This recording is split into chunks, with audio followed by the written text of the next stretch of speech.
Yo, what's good, Shinobi Nation? Welcome back to Just a Shinobi, the home of the craziest Naruto what-ifs. Today we're jumping into part 6 of What If Naruto Says I Am Not Going to Puberty Again. So strap in, because things are about to get explosive. If you're new to the channel, make sure to smash that subscribe button, hit the bell so you don't miss the next chapter, and share this video with your whole ninja squad. And of course, drop your theories in the comments. Your support is what keeps this shinobi grinding.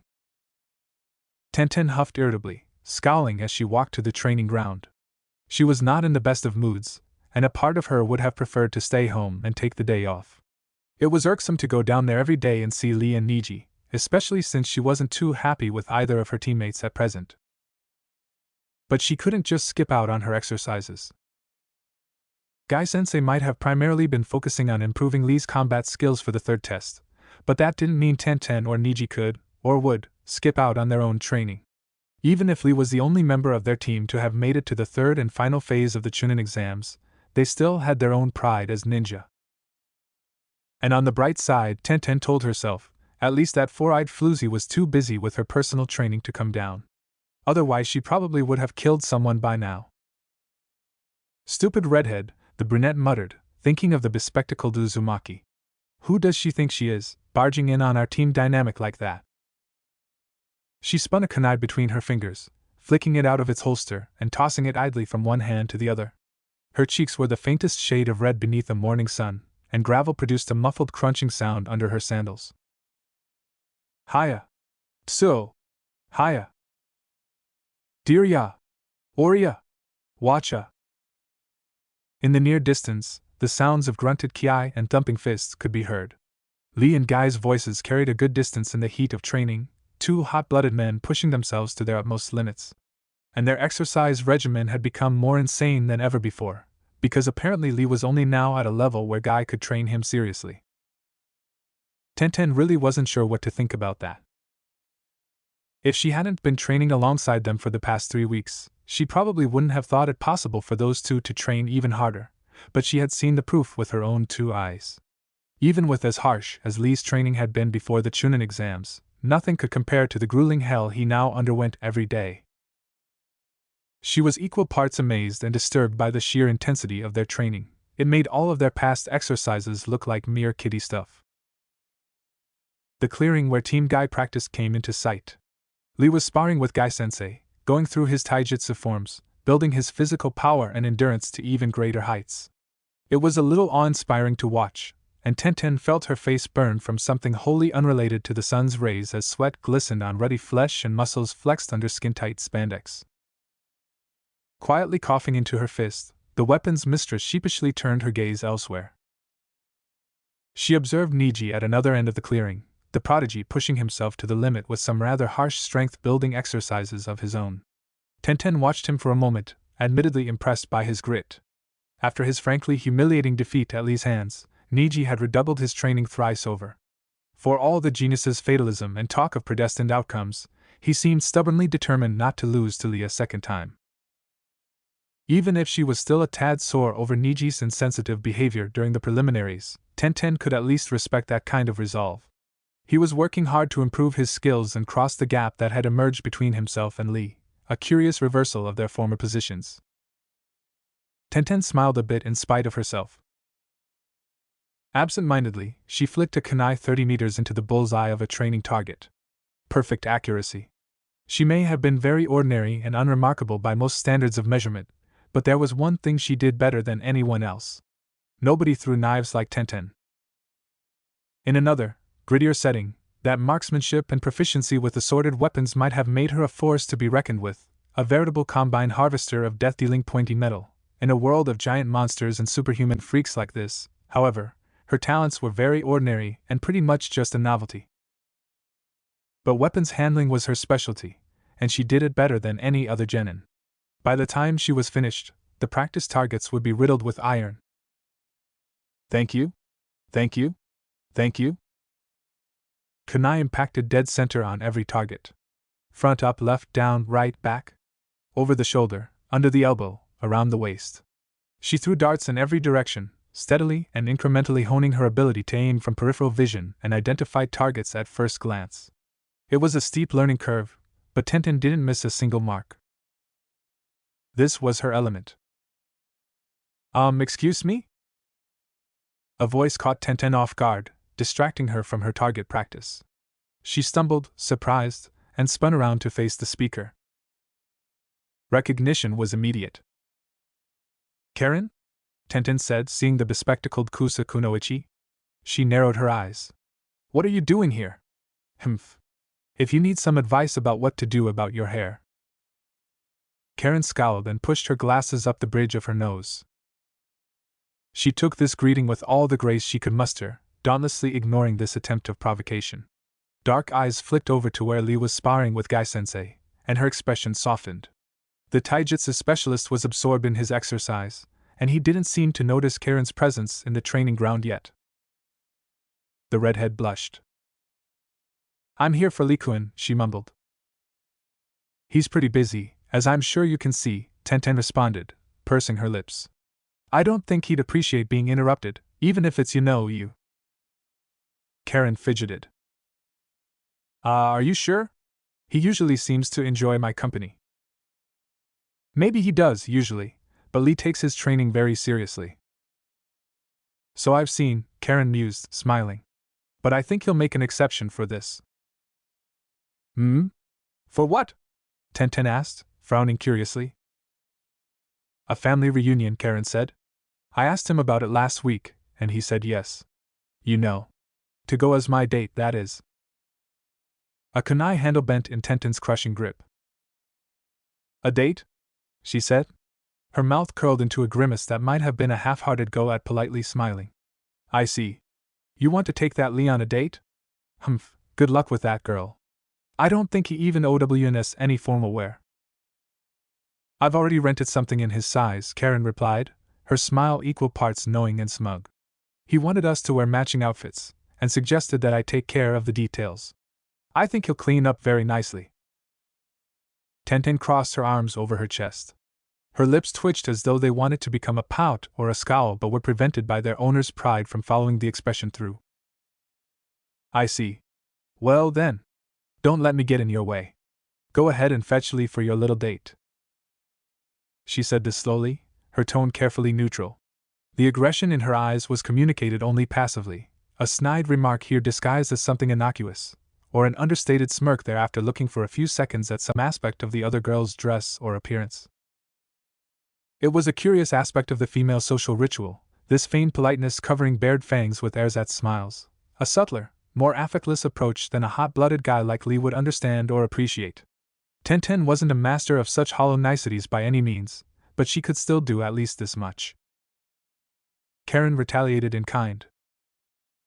I will, the redhead said sweetly, her tone dripping with iced honey like a hornet's venom. And that was a rather weird mixed metaphor that didn't really make much sense when you thought about it, but it sounded kind of cool. Thank you, Tenten Redheart. She once more adjusted her glasses. Lenses flared in the morning light, becoming opaque discs of white, and her lips melted briefly into an unmistakable smirk. Then the saccharine smile returned, and she flounced gaily, girlishly off towards Lee. Tenten glared at the back of the other girl's head for a moment. An eye twitched with irritation. Spinning on her heels, the brunette stomped over to her other teammate. Niji! She snapped, interrupting Hyuga's exercises. She grabbed him roughly by the collar, the expression on her face rather deathly frightening. Look alive, pal. You're coming with me. Eh? Why? Niji gulped, caught squarely off balance by this sudden, firm declaration. A dusting of the lightest pink colored his face. Tenten? Where are we going? From the opposite end of the clearing there came a cry of Karen-chan, and from the corner of her eyes Tenten espied their green-clad comrade practically tripping over his own feet to greet the bespectacled lass. The brunette's eyes narrowed infinitesimally, watching as Lee threw his arms over the redhead's shoulder and pulled her into a warm-looking bear hug. Tenten's grip on Niji's collar tightened. To crash a party, she said with all the grim determination of one declaring a full-out war. Niji blinked. Wait, what? In a fairly nice part of Konoha, a certain rec center had been booked by a certain group for a very specific pair of events. 2 family reunions for 2 practically extinct shinobi clans. Uzumaki and Uchiha. They were being held in the same location, at the same time. For all intents and purposes, it was a single thing. And it was something of a minor to-do, as well, garnering a fair bit of gossip from curious citizens. There was much speculating when people first heard of it, and village customs had a hell of a time vetting all the foreign guests. Some folk griped about the timing of this event, and others muttered about Naruto, plus a few stubborn old-timers who grumbled suspiciously about Sasuke and alleged clan elitism. But regardless, the day of the party came without trouble or incident, the date planned for roughly a week before Stage 3 of the Chunin exams. 3 o'clock in the afternoon, the invitations had said it would be starting. Outside, the weather was lightly overcast. Sunlight came down only intermittently through the thin cloud cover. Pleasantly cool, if a tad bit dreary for some. Sasuke and Naruto stood inside the door, the hosts of the two functions dressed in formal men's kimono bearing the heraldic brands of their respective clans. Smiling politely, one wider and more cheerful than the other, they greeted their guests with everything from bows to waves to handshakes. Yo, Anoka! How's it hanging? I hear you've been working with experimental summoning jutsu. Ah, Kid-san. I'm glad to see that you were able to make the journey, despite the distance. Karen. Haha, so good to see you. And bushy brows, too. Man, I would not have expected you two to hook up. So Danzo won't be coming after all? I wasn't sure, despite the RSVP. Well, it's a shame either way, but I do understand that he is a very busy man. Next to the hosts were their dates, Hinata and Sakura, dressed in yukata. They also helped greet the guests, smiling and making small talk as they led them inside. The two young girls made a very positive impression with their sweet and friendly demeanors. Carrie, is it? It's a pleasure to meet you, I must say. Ah, and these must be your teammates. I'm honored, Red Heart. Greetings, Himuro. Hee, and I bet this is your wife, Setsuna. How's the weather in Konoha treating you too? This is a pleasant surprise, Natsuhi-san. We weren't sure if you'd be able to make it. A shame to hear that your son couldn't come. Taro Yamada, huh? I don't recall that being one of the names on the guest list. I do see something of a family resemblance, though. Especially around the cheekbones. The Uzumaki attendees were numerous, an eclectic mix of people from all over.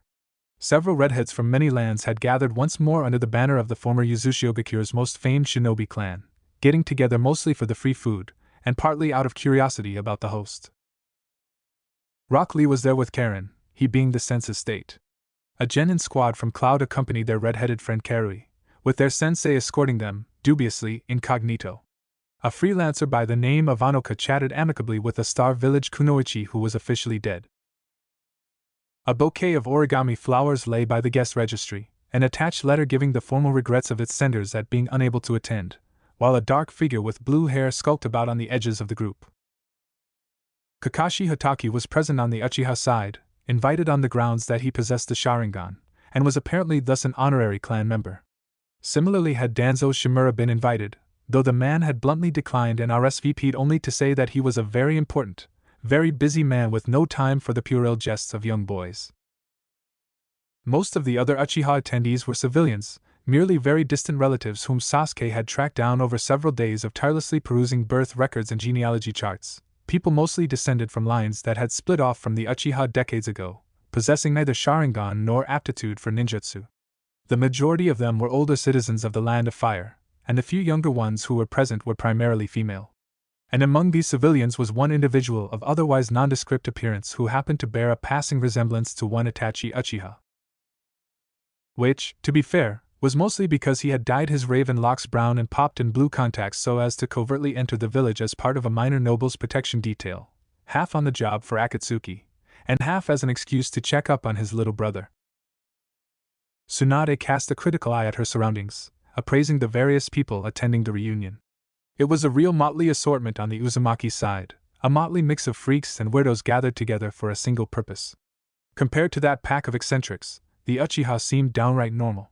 Probably because they were really just very distant relatives with almost no actual connection to the old clan. She took a sip of sadly unspiked punch and hummed. It's a lot less stuffy than I would have expected from an Uchiha clan function, the blonde mused to herself. Jiraiya sipped from his own cup and grinned at Tsunade. His eyes dipped down to her cleavage a little longer than she liked, rather irking her with his roving gaze. Well, it's an Uzumaki soiree too, and we both know how they used to party, the Toad Summoner roguishly replied. Tsunade glowered at her old teammate. His presence at this reunion was an unexpected turn of events, annoying on many levels, and dreadfully inconvenient in a few different ways. Especially since he was standing by the punch bowl and hitting on every halfway attractive, possibly single woman to come his way. Those womanizing old habits of his peeved Tsunade something fierce, and not just because of how big a pervert he was. Yes. I still can't believe those kids would have the balls to do something like this, though, she muttered. Why? Jiraiya wondered. Because most of the Uzumaki had been scattered or in hiding? Or because all the Uchiha here are just distantly related civilians? Tsunade shrugged. A little of both, I suppose, but there's also the fact that some people rather high up in the village might have reason to take umbrage at this, she mused. You know, since they're holding this reunion a week before the Chunin exams. Security is probably throwing a fit over so many unauthorized foreigners waltzing into the village right when they're at their busiest with prep work for the final test. Haha. Yeah, probably. I reckon it's all in good fun though, Jiraiya said with a laugh. Those kids don't seem too hung up over what other folk think of them. They're the sorts to just do what they believe is right with no regard for protocol or decorum, I bet. They're idiots, Tsunade grumbled. And that's a pretty big problem in its own way, although it really isn't any of my concern. Sakura's probably the only intelligent one of the lot, and even she seems pretty out there half the time. Maybe, Jiraiya shrugged. But I like him. They've got chutzpah. Guts. His hand moved. Glomp. Tsunade twitched, her cheeks reddening. Jiraiya, she said slowly. Take your hand off my ass before I remove it for you. Permanently. Right. Hey, of course. He sheepishly let go. So, you work with summoning jutsu, right? Natsuhi of Hashigakure, legally dead and living in self-exile from her village, smiled nervously as she attempted to make some small talk with one of her apparent relatives. Oh yes. It's a very interesting field, Anoka Uzumaki replied, smiling cheerfully. Although I'm mostly just on staff to restrain the more dangerous specimens, I still see all kinds of fantastic things. Netsuhi blinked. Wait, specimens? She said. Of course. Anoka nodded. It's kind of top secret, but they've been working on developing new summon beasts using bioengineering and genetic manipulation. Really, it's the most fascinating work I've seen in years. We've even cloned a number of extinct creatures for use in the experiments. Do you know, they actually devised a sort of medical jutsu to reverse nuclear entropy just so they'd be able to work with dinosaur DNA? It's incredible what you can do with a mix of science and ninjutsu. Almost terrifying. She beamed. Natsuhi found herself at a loss for words, unsure what to say in the face of the other woman's excited technical jargon. Weakly, she curled her lips into a half-assed smile and nodded, the old reliable standby of anyone trapped in an awkward situation. I see, she said. That sounds interesting. That was a lie, of course. In reality, she thought it sounded mind-numbingly boring. Natsuhi was a soldier, after all, and not a scientist. But Anoka seemed to take Natsuhi's perfunctory reply as an invitation to go on further, and she began talking about chemicals and proteins with longer names than most secret jutsu, carrying on with anecdotes about the repetitive minutiae of laboratory work, and spouting off useless little factoids on all kinds of things wholly irrelevant to the majority of ninja.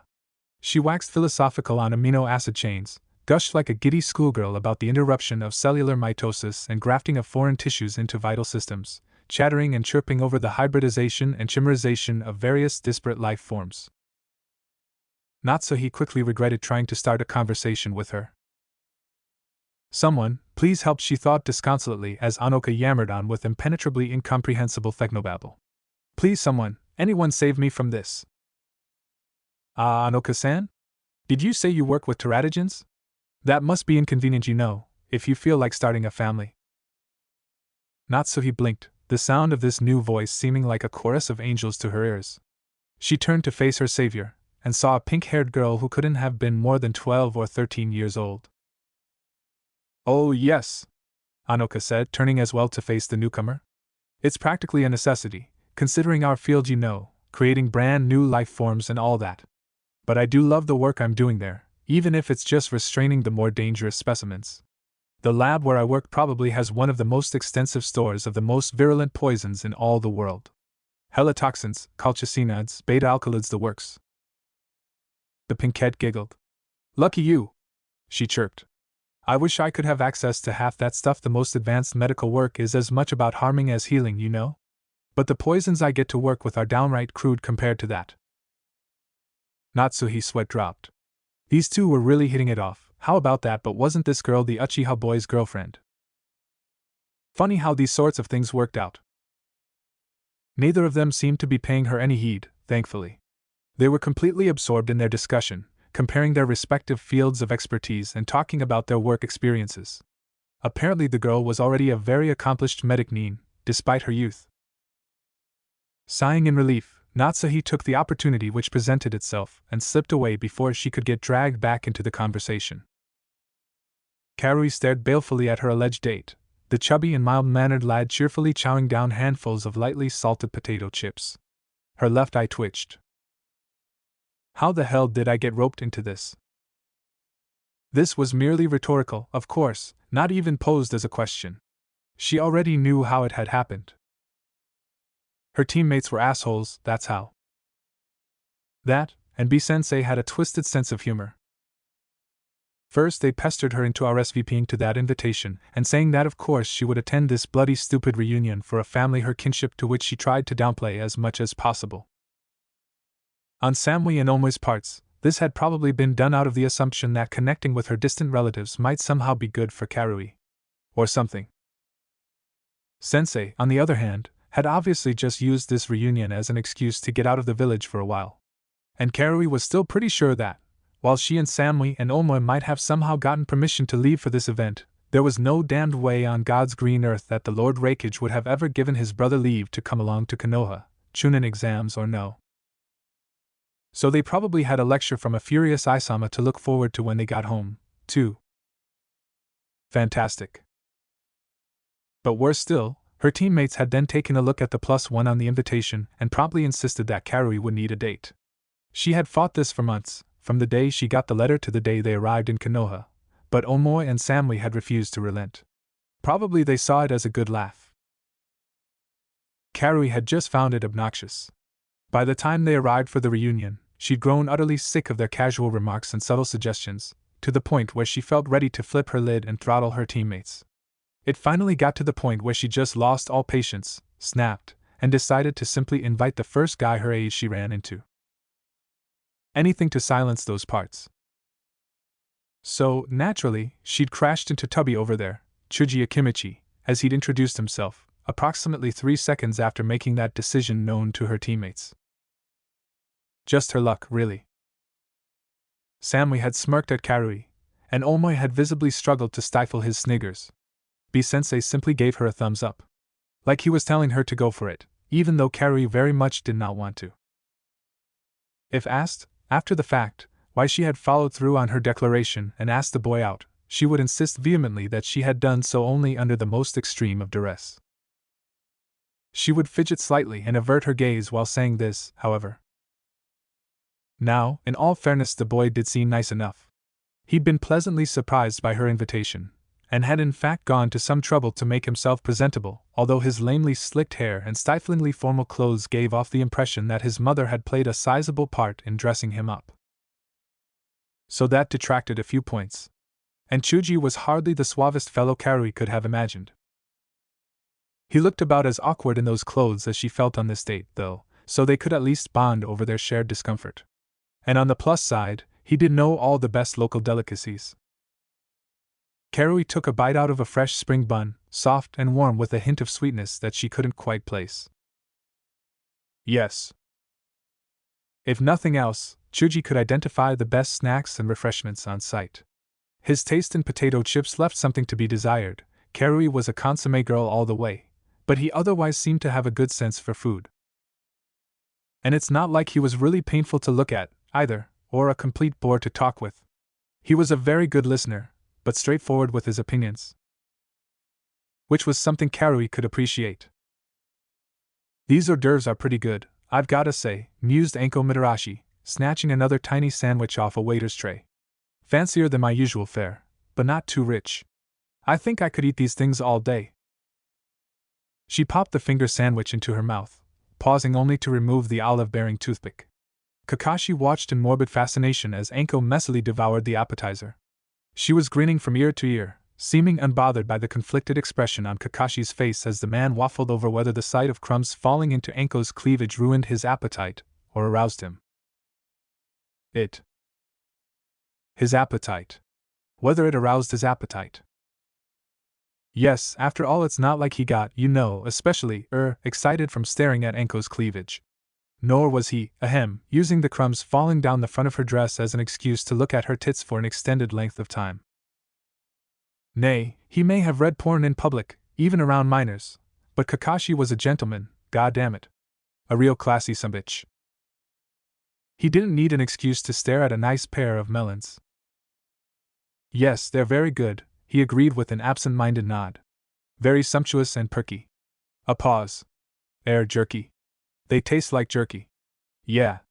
The good stuff. Real juicy and ahem. Kakashi coughed. Right. Anko laughed. There's some real nice meat between these buns. Although the sauce is a bit salter than I'm used to. Very thick, too. I imagine it's an acquired taste, said Kakashi offhandedly. Iruka and Shizen seem to be enjoying it quite well. Geez, you can even see some of it on her cheek, too, Anko observed. Doesn't that girl have any shame? Kakashi side-eyed Anko. Like you're one to talk, he thought. Out loud, though, he said. Love does funny things to people, I guess. And look, Iruka's wiped it off for her. Well, good for him, Anko snorted. It's still his fault that stuff got all over her in the first place. Kakashi shrugged. His eye chanced to peer a bit downward in Anko's direction, and he saw a bit of the sticky white condiment in her cleavage. You've got some sauce on you as well. He pointed to her chest. Right there, between your. Anko smirked. Do I now? She looked down. Well, so I do. Mind being a pal and getting that for me? I don't have a napkin, Kakashi said. Lick it up then, Anko said, shrugging. I don't mind. Kakashi's sweat dropped. This is just a ploy to see under my mask, isn't it? He sighed. Maybe. Anko winked. Or maybe I just want you to. Loud music promptly boomed through speakers, drowning her out and making it impossible to tell what she said exactly, although her meaning could still probably be inferred from the context alone. Tuku de Kikura ko Hinto and I. Hitori Mata Hitori Takyagara Dosher. Kakashi winced, and stuffed a finger into one of his ears. Sounds like Naruto has found the karaoke machine, he mused, rueful. What? Anko asked. You'd gladly do what to my? Kurikisa dake no Fudandori. Kutsugisa. Junbai Iz, are you ready? Naruto belted out the lines as they appeared on the prompter, standing up on stage with Killer Bee, Rock Lee, and an utterly bemused Niji. He pumped a fist into the air and sang enthusiastically into the mic, grinning from ear to ear as he indulged in what was practically Japan's national pastime. Not that he actually knew what a Japan was. Karadaja Furaway Sashinda and I. Hagashika Yukinares yo stomping. Teases Suki Gokasa call me. Kawaraza Yuyuga Nutsakama story.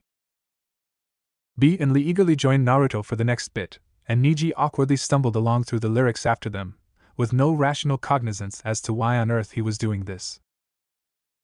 Maybe Tenten's expectant gaze had something to do with it. That, or Hinata-sama's chillingly warm smile. Come on. Everybody stand up. Ajiro Kyu Ichiban no Jikinda. Me and I am Tamarana Speed Hunter. Deremo Jie Minatoriko Kanban, yeah. Come on. Karen was squeeing and gushing at the foot of the makeshift stage, clapping her hands and cheering as fervently for Lee as a fangirl for her rock star idol. Hinata was more reserved, simply smiling and nodding her head in time with the beat.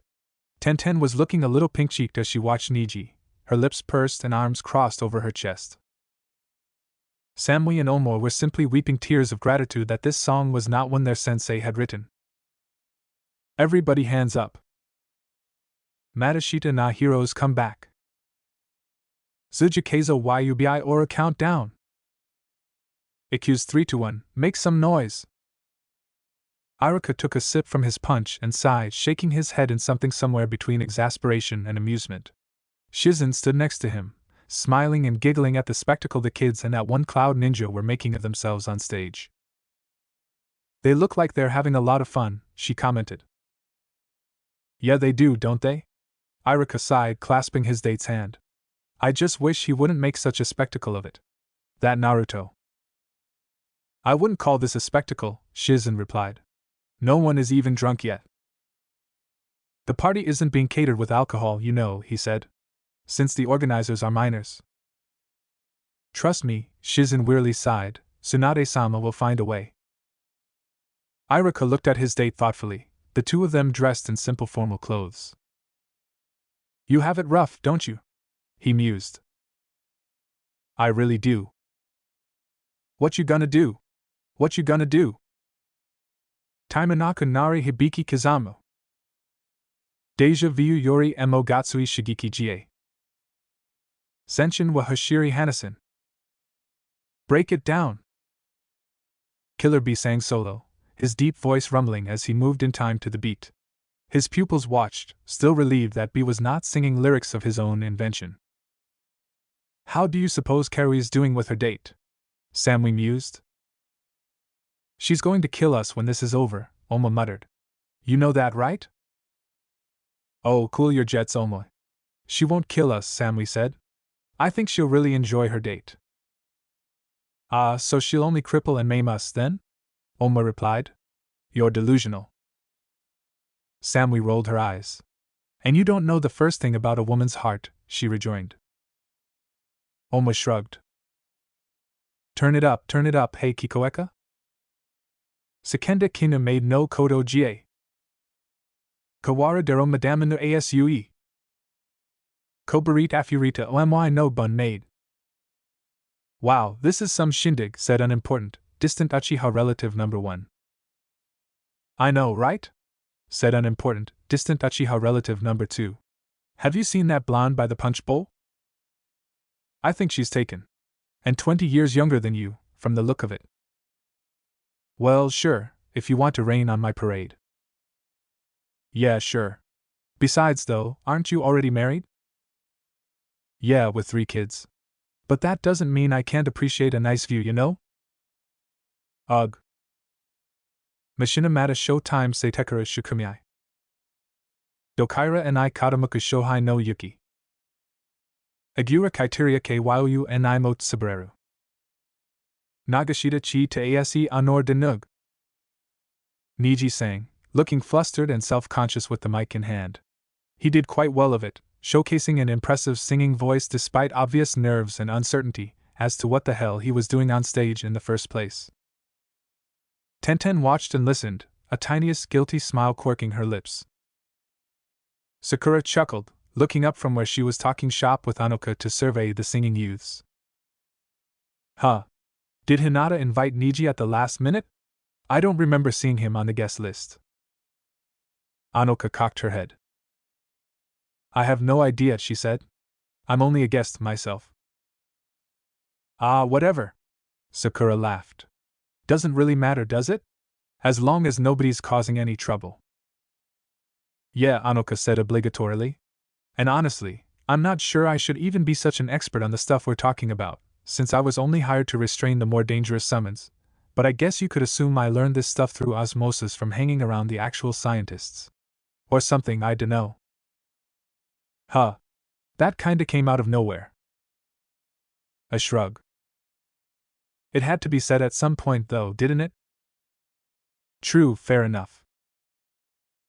Nigai mo pride mo fukum sabit wa siata tugai no hago.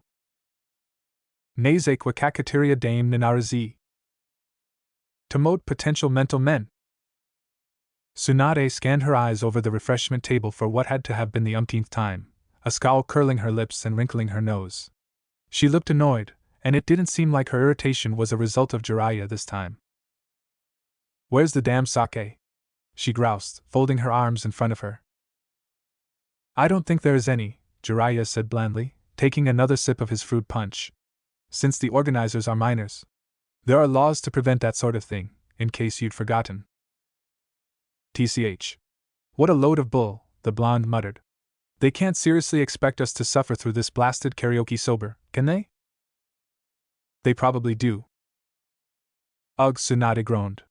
"Damn these kids and their damn music." Jiraiya shrugged.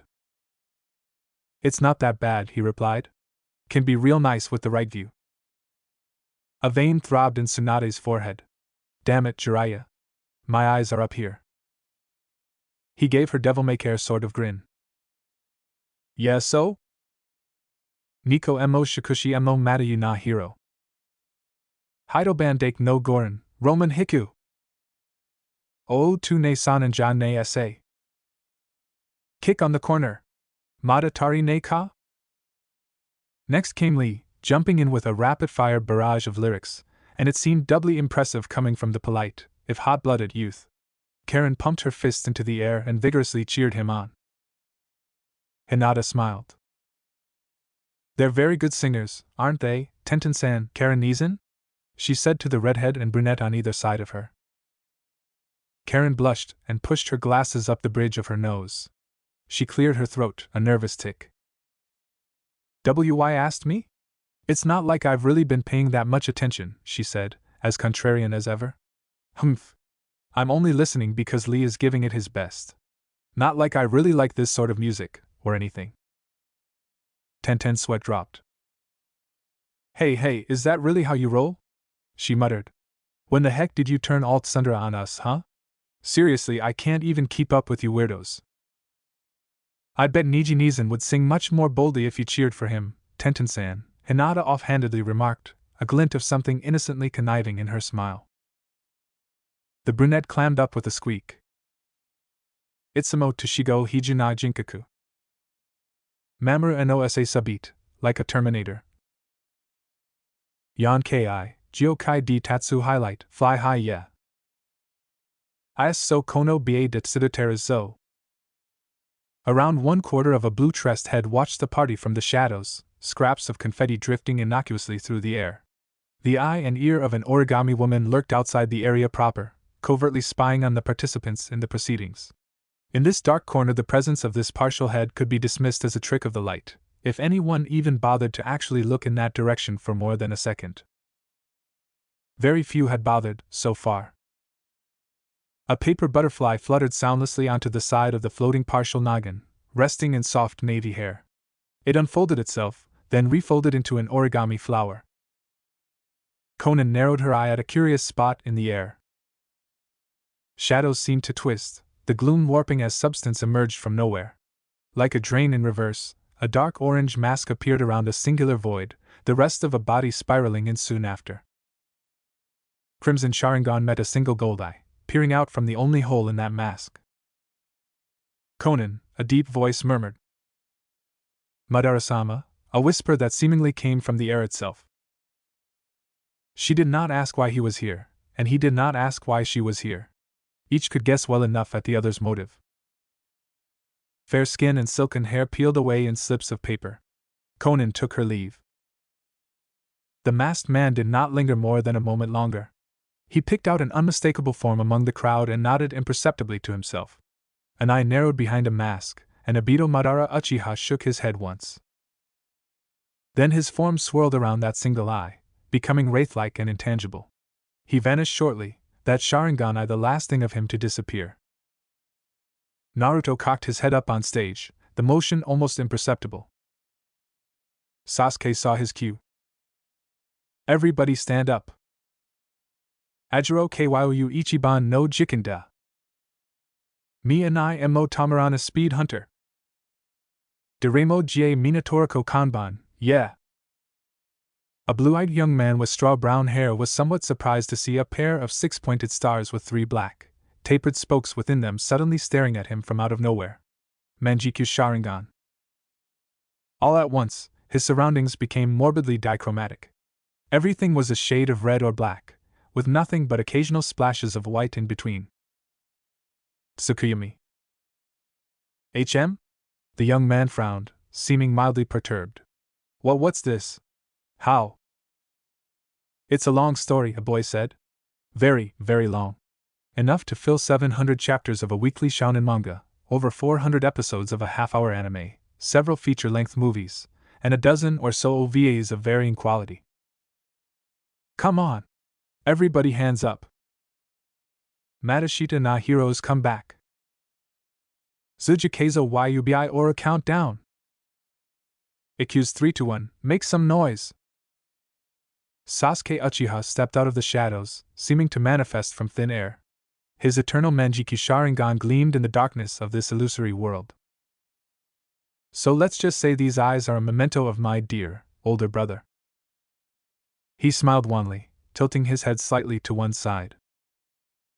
That sound okay to you, Itachi? A beat. I knew I should have taken Kisame's advice and cross-dressed. Yeah, that might have helped make the resemblance seem a little less obvious.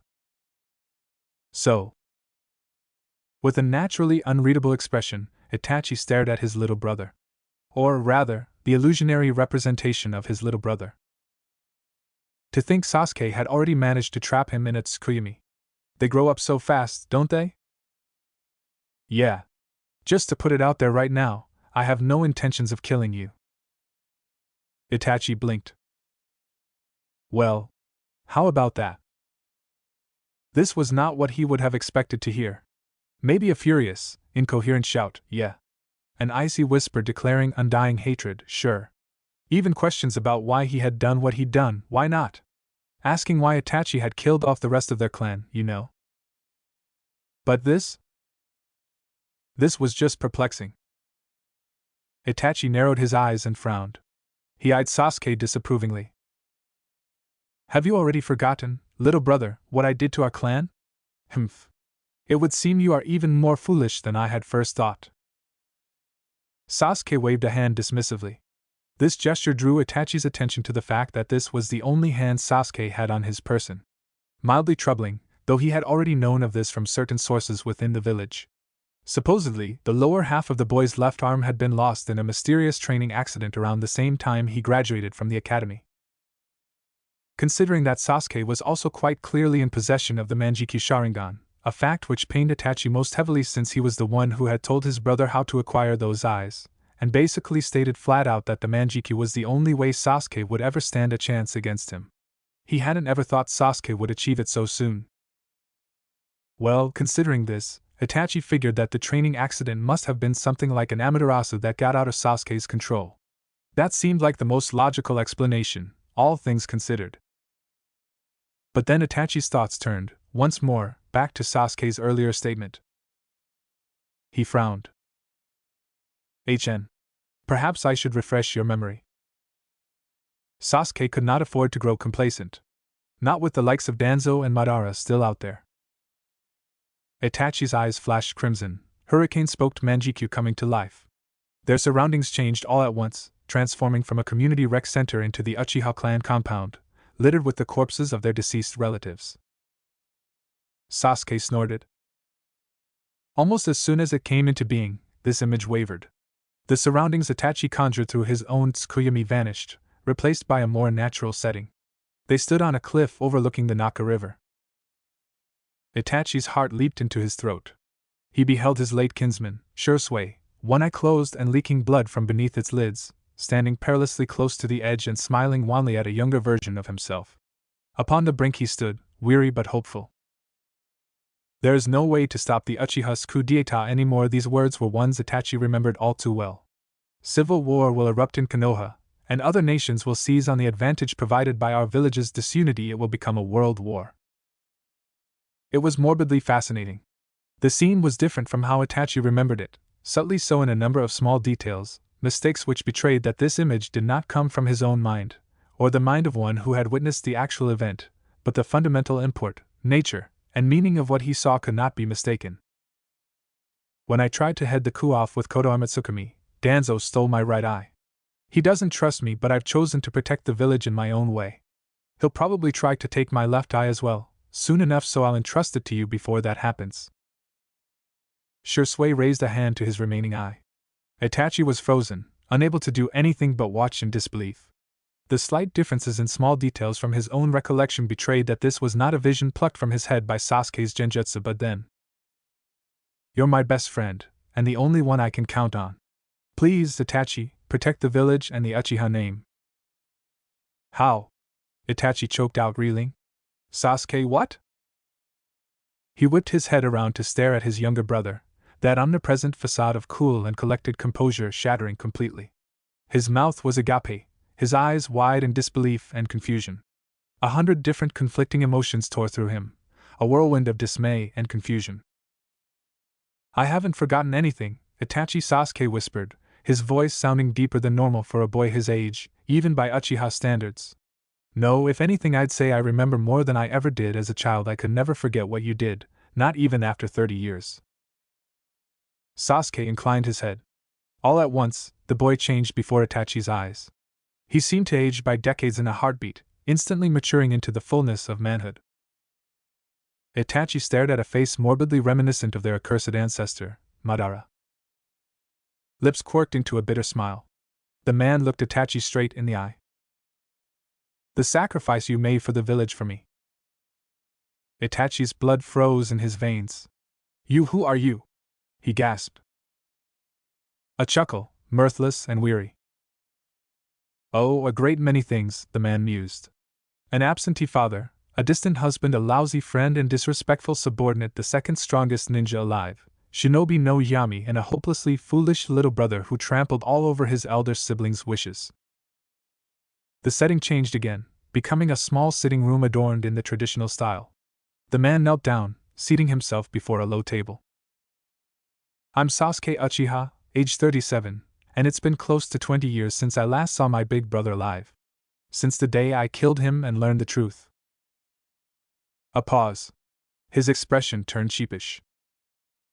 And kinda went full on Nukenin for a while, what with joining Akatsuki, killing Danzo, swearing to destroy the village, culminating in taking the Bijou hostage, declaring my intentions to assassinate the 5 Kage, and attempting to launch a continent-wide revolution that would have destroyed the modern hidden village system and placed myself as the immortal, unquestioned ruler of the world who would have reigned over humanity with an iron fist so as to ensure world peace, or a serviceable facsimile thereof, forever and in perpetuity.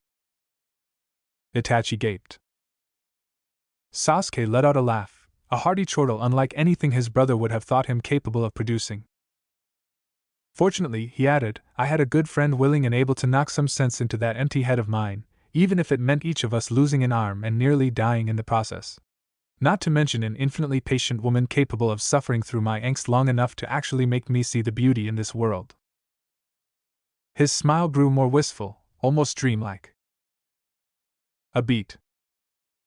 Numbly, Itachi picked his jaw up off the table. This is a joke, right? Sasuke once more waved his hand dismissively. Do you know of anyone alive, in this time, who could actually control a Tsukuyomi better than you? Well, ahem, Itachi coughed into a fist. There is Madara. TCH. Sasuke rolled his eyes.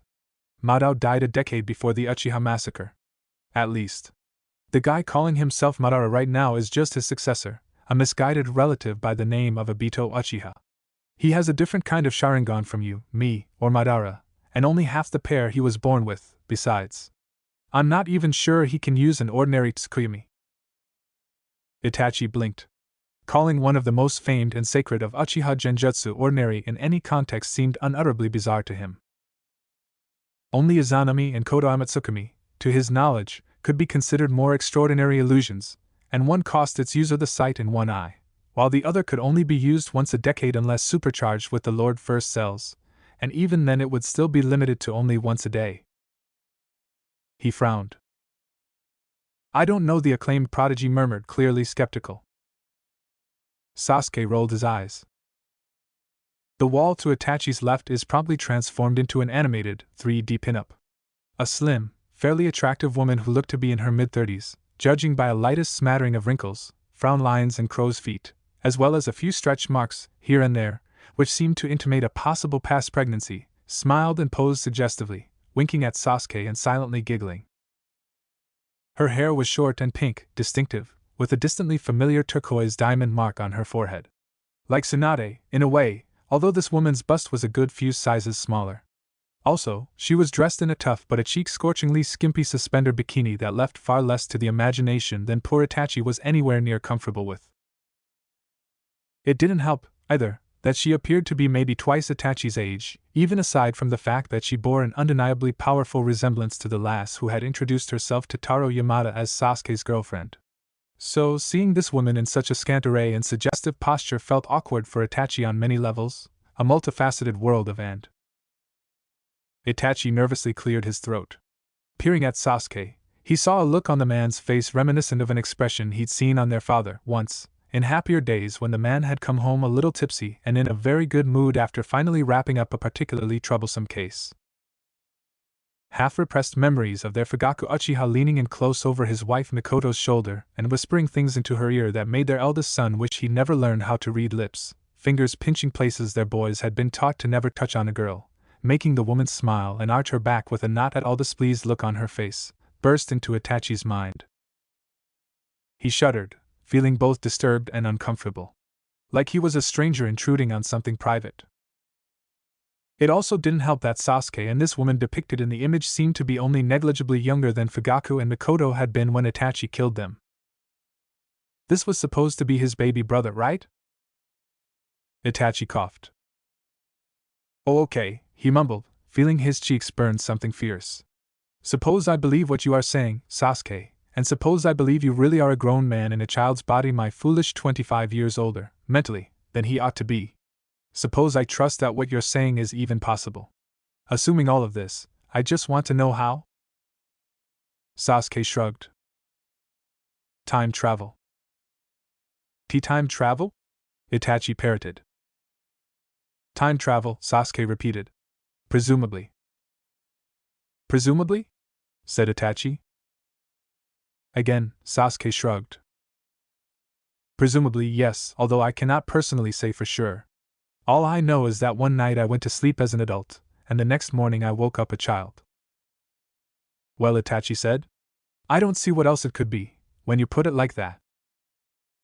You'd be surprised, Sasuke told him.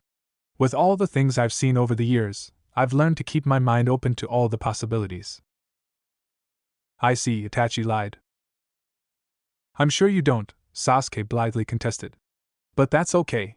It really isn't something you can understand unless you've seen this shit for yourself. Okay, Itachi said. He changed the subject. So, you say I made a sacrifice for the village? For you? How so? Sasuke leveled a flat look at his kinda sorta technically older brother. The guy was born first, at least. Our clan was planning a coup, he said bluntly. I'm not entirely clear on the specifics, but essentially it was something like dissatisfaction over a perceived seclusion and marginalization within the village.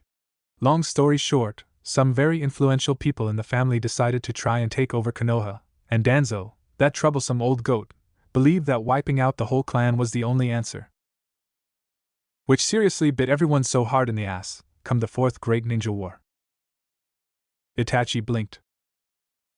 Wait, excuse me? Fourth what? It's a long story, Sasuke said, gesturing vaguely.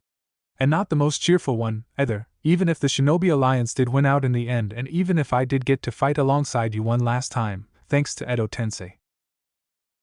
Itachi blanched. You mean you used that loathsome?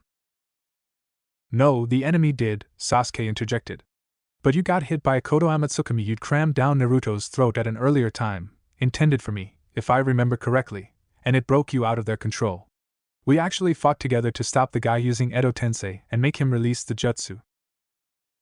A pause, thoughtful silence on Sasuke's part. Not that it was all that useful, in hindsight. Most of the reanimations had already been beaten and sealed, and the worst of the lot actually knew Edo Tensei himself, so the reanimated Madara just used the jutsu on himself before he could actually be dispelled, and things kind of went to hell from there. Itachi stared at his little brother. His expression was blank, uncomprehending. Blink. Air. That's not even close to the craziest shit that went down, either. Maybe we should start over from the top, Itachi said faintly. Yeah, that's probably a good idea, Sasuke agreed. Yo, Gramps. The Lord Third Hokage looked up from his book. Glancing over his shoulder, he saw Naruto sitting on the windowsill behind him. He smiled bemusedly. Hello, Naruto. What brings you here? The blonde shrugged. Something I should have gotten out of the way months ago, honestly. I'd intended to tell you as soon as we'd managed to regain our bearings, but Sasuke had a fit and insisted that we wait until he had a chance to talk with his brother. Hiruzen curled an eyebrow. His brother? He said dryly. Yeah, Itachi, Naruto said. It's kind of a long story, although I suppose you already know part of it, being and all. Hiruzen hummed. Eyeing the boy thoughtfully, shrewdly, he lit his pipe and gestured for him to make himself comfortable. I hope you don't mind my Andy listening in, he said. Whatever it is you have to say. Naruto dismissed this with an airy wave. Not at all, I understand. Security first and all that. I don't mind either way, nobody keeps secrets better than Anbu. Saying this, the blonde took a seat opposite the Sandaime. I see, said the elderly shinobi. That's good. He exhaled a lungful of smoke, burning tobacco fumes meandering from his mouth in thin, white curls and wisps. For a moment, neither of them spoke. Then Sarutobi smiled and took another drag of his pipe. So what can I do for you, Godame Dano? Naruto blinked. You're too off, he said automatically. A beat. But I'm surprised, old man, I have to admit, the blonde remarked, chuckling and shaking his head. Springing that on me so suddenly, haha. I did not expect you to have reached that conclusion, already. How'd you figure it out? Sarutobi smiled a little wider. It was an educated guess, he said humbly. I'd already ruled out the possibility of you and your friends being infiltrators, for a handful of compelling reasons. Between the apparently drastic changes in personality and sudden leaps in skill, plus a number of subtler cues, I could deduce that. Firstly, you, Sakura Haruno, Sasuke Uchiha, and Hinata Hyuga all suddenly began to exhibit vastly improved abilities surpassing even many seasoned jounin within a few days of each other, very shortly after passing the academy exam. Secondly, your personalities had in many ways become wildly different, but also seemed to retain certain core aspects reflecting a similar fundamental psychology. Hinata Hyuga, for instance, while becoming demonstrably more confident and outspoken, still had many of the same ingrained mannerisms, showed a very similar worldview and perspective to what her academy reports suggested. Sasuke Uchiha, although seeming to open up and grow vastly more sociable within a small circle of close friends, still maintained a certain trace of darkness, one might say, showing signs of the same underlying childhood trauma, although more healthily coped with and managed. Similarly for Sakura Haruno and yourself, you were very different, and yet there was a certain sameness at the heart of your personas, inherent qualities of Naruto and Sakura, despite seeming greatly changed on the surface. Thirdly, despite the sudden leaps in ability and changes of personality, there were at no times any indication of noticeably untoward activity. You carried out your roles as New Leaf Ninja admirably, working together with your fellow shinobi while not seeming to go out of your way to try and fit in, or blend into the background, as a spy or infiltrator might. And even if some of you clearly took umbrage at being forced to carry out menial, low-rank missions, it was not in the same spirit as a squad of restless genin eager for action. No, it was more like a chunin or jounin who has been demoted, made to perform missions for which they are vastly overqualified. Sarutobi chuckled to himself, as though recalling a mildly amusing joke. And fourthly, Sasuke, Hinata, and yourself all retained certain traits effectively unique to yourselves, things no spy would have the skill to recreate. Byakugan, Sharingan. Too rare, never found outside the families of Hyuga and Uchiha, and a chakra that only one person can carry at a time. Naruto sweat dropped at this, thinking of his dad, Sora, and the Gold and Silver brothers. Not quite, he thought. But close enough, right? Hiruzen said. Naruto nearly jumped out of his seat. The third laughed. You are as much an open book as ever, Naruto, even if regrettably few people yet care to read it, he said, shaking his head and smiling. Those who are unfamiliar with you, or who are naturally poor at reading people, might not notice it, but I could see it all on your face, as plain as day. When was the last time you mouthed off to someone and shouted, "I'll become"? Believe it! Blink. Naruto's expression slacked, going a touch pensive. Oh hell, he mumbled, letting out a bemused laugh. I hadn't thought about that. It hasn't been something I've needed to prove, or promise, or swear on for years. Again, Hiruzen chuckled. Yes, if someone tried to impersonate you, Naruto Uzumaki, even having done only the barest and most cursory of research on your personality, your past, is that not something they would have immediately picked up on? To most people, more than your poor grades in the academy, your reputation for pranks and troublemaking, or even your status as the vessel of the Ninetales, that aspiration to become is the singular defining trait of who you are as a person. And yet not since graduating the academy have you even once made more than a passing reference to this dream. And I know that the son of your parents would not easily be dissuaded or disillusioned. You take too much after both of them to ever give up on that dream. Not without a fight, and I am sure you would go kicking and screaming the entire way, loudly enough that the entire village would have heard it. Nostrils flared, and another exhalation of smoke wreathed Sandame's face. Indeed, there seemed to me only one reason that you might so suddenly stop speaking of that dream without immediately knowing the cause. And that would be, if you already were. Presumably you and the other three have come from the future. I am not ignorant to the existence of purported time travel jutsu, after all. Though I am a little surprised to learn you were not the fifth. Two off, did you say? A wry grin. Well, unless your grasp of mathematics in the future is even poorer than it was in the past, that leaves two possibilities. And I am fairly certain you are not the Lord Third. A smile. So seventh Hokage then? Naruto scratched the back of his neck, looking sheepish. Well, last time around you died during the Chunin exams, he mumbled. I remember that pretty clearly, because I'd been riding high on beating Gaara when I learned what had happened, and, well, it felt twice as depressing because of that, I think. Due to just how far and how fast my spirits plummeted when I heard the news. During the Chunin exams, you say? Hiruzen said, looking mildly perturbed. I know I'm getting on in years, but I thought I was in reasonably good health for a man my age, especially considering my profession. Tell me, Naruto, was it a stroke? Or perhaps a heart attack? Naruto coughed into his fist. Actually you kinda used the Shiki Fuin on Orochimaru when he invaded Konoha with the Sound and Sand villages. Although, that probably won't be a problem, this time around, he added, seeing the third's jaw go slack. Since I can still feel the Kazekage alive and kicking over in Suna, and that old snake hasn't set foot on the continent in practically a month. I think that the beating he got from Hinata convinced him it was time to retire. Though I suppose it's lucky for him that he at least didn't target Sasuke this time. Sakura wouldn't have left enough of him behind to fill a matchbox, if he had. Hiruzen stared at Naruto for a long moment. He leaned back in his seat, expression slack, and numbly extinguished his pipe. After a minute spent absorbing this information, he took a slow, deep breath. So it wasn't a very peaceful era you children inherited, was it? He quietly mused. If I died killing my own student, and there were two other homages between myself and you. Naruto looked away from the Sandaime. Well, you didn't actually finish Orochimaru, he said sheepishly. And Magician's the only one alive who really knows the details, and he won't even tell Konohamaru the specifics. But I figure you couldn't go through with it either because he had been your student once, and you just didn't have the heart, or else because old age had caught up with you and you just didn't have the strength to rip his soul all the way out of his body. You did get his arms, at least. Hiruzen hummed thoughtfully, a rueful expression on his face. A pity, he sighed. I should have dealt with him back then, before he could do something like what you said.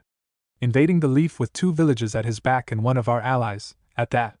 What a crooked set of affairs this all is. In fairness, Suna was sorta tricked, Naruto said. Orochimaru impersonated the Kazekage, after killing him, and he's the one who gave the actual order to invade. And after the Sand Ninja learned what had happened, they went right back to being our closest allies. It probably didn't hurt that I wound up saving the 5th Kazekage from Akatsuki a few years later, either, along with Sakura-chan and Kakashi-sensei. And I suppose even before that, actually, Gaara kinda felt indebted to me for helping him get over himself. Wait, are you saying Gaara became the 5th Kazekage? The 3rd Hokage said. The same Gaara who's taking part in these exams, you mean?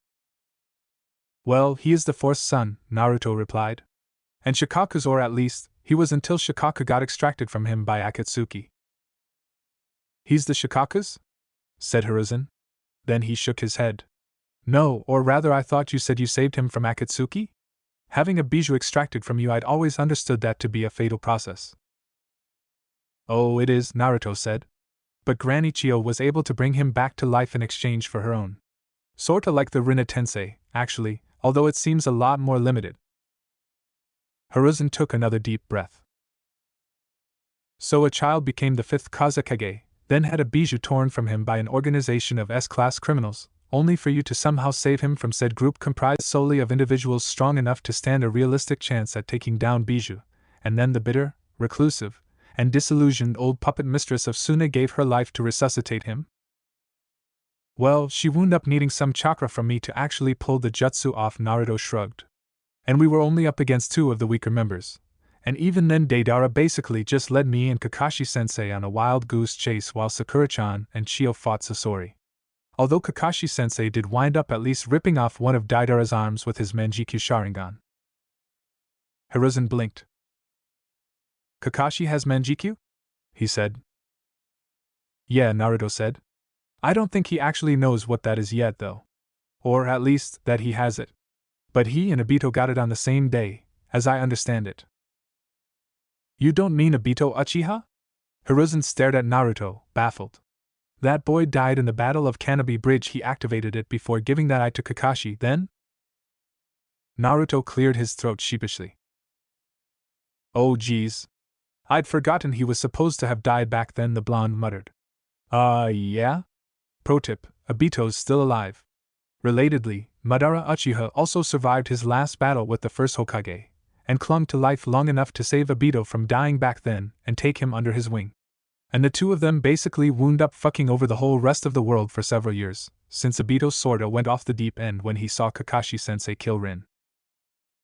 Yeah, you know Akatsuki? That gang of S-class psychos we were just talking about. He's kind of the one pulling the strings behind that whole organization. Madara's dead now, thankfully, but Obito's bad enough on his own, and he's got a lot of very strong and dangerous people convinced that he's Madara. Left to his own devices, he'll gather up the bijou, mash them together to reform the Jubi, transform that into the Shinju, and then cast infinite Tsukuyumi on the whole world. So yeah? It's kind of a crucial detail that Obito survived. Hiruzen's mouth worked open and shut soundlessly for several seconds. His face was ashen gray, and his eyes were as wide and round as dinner plates. You are joking, right?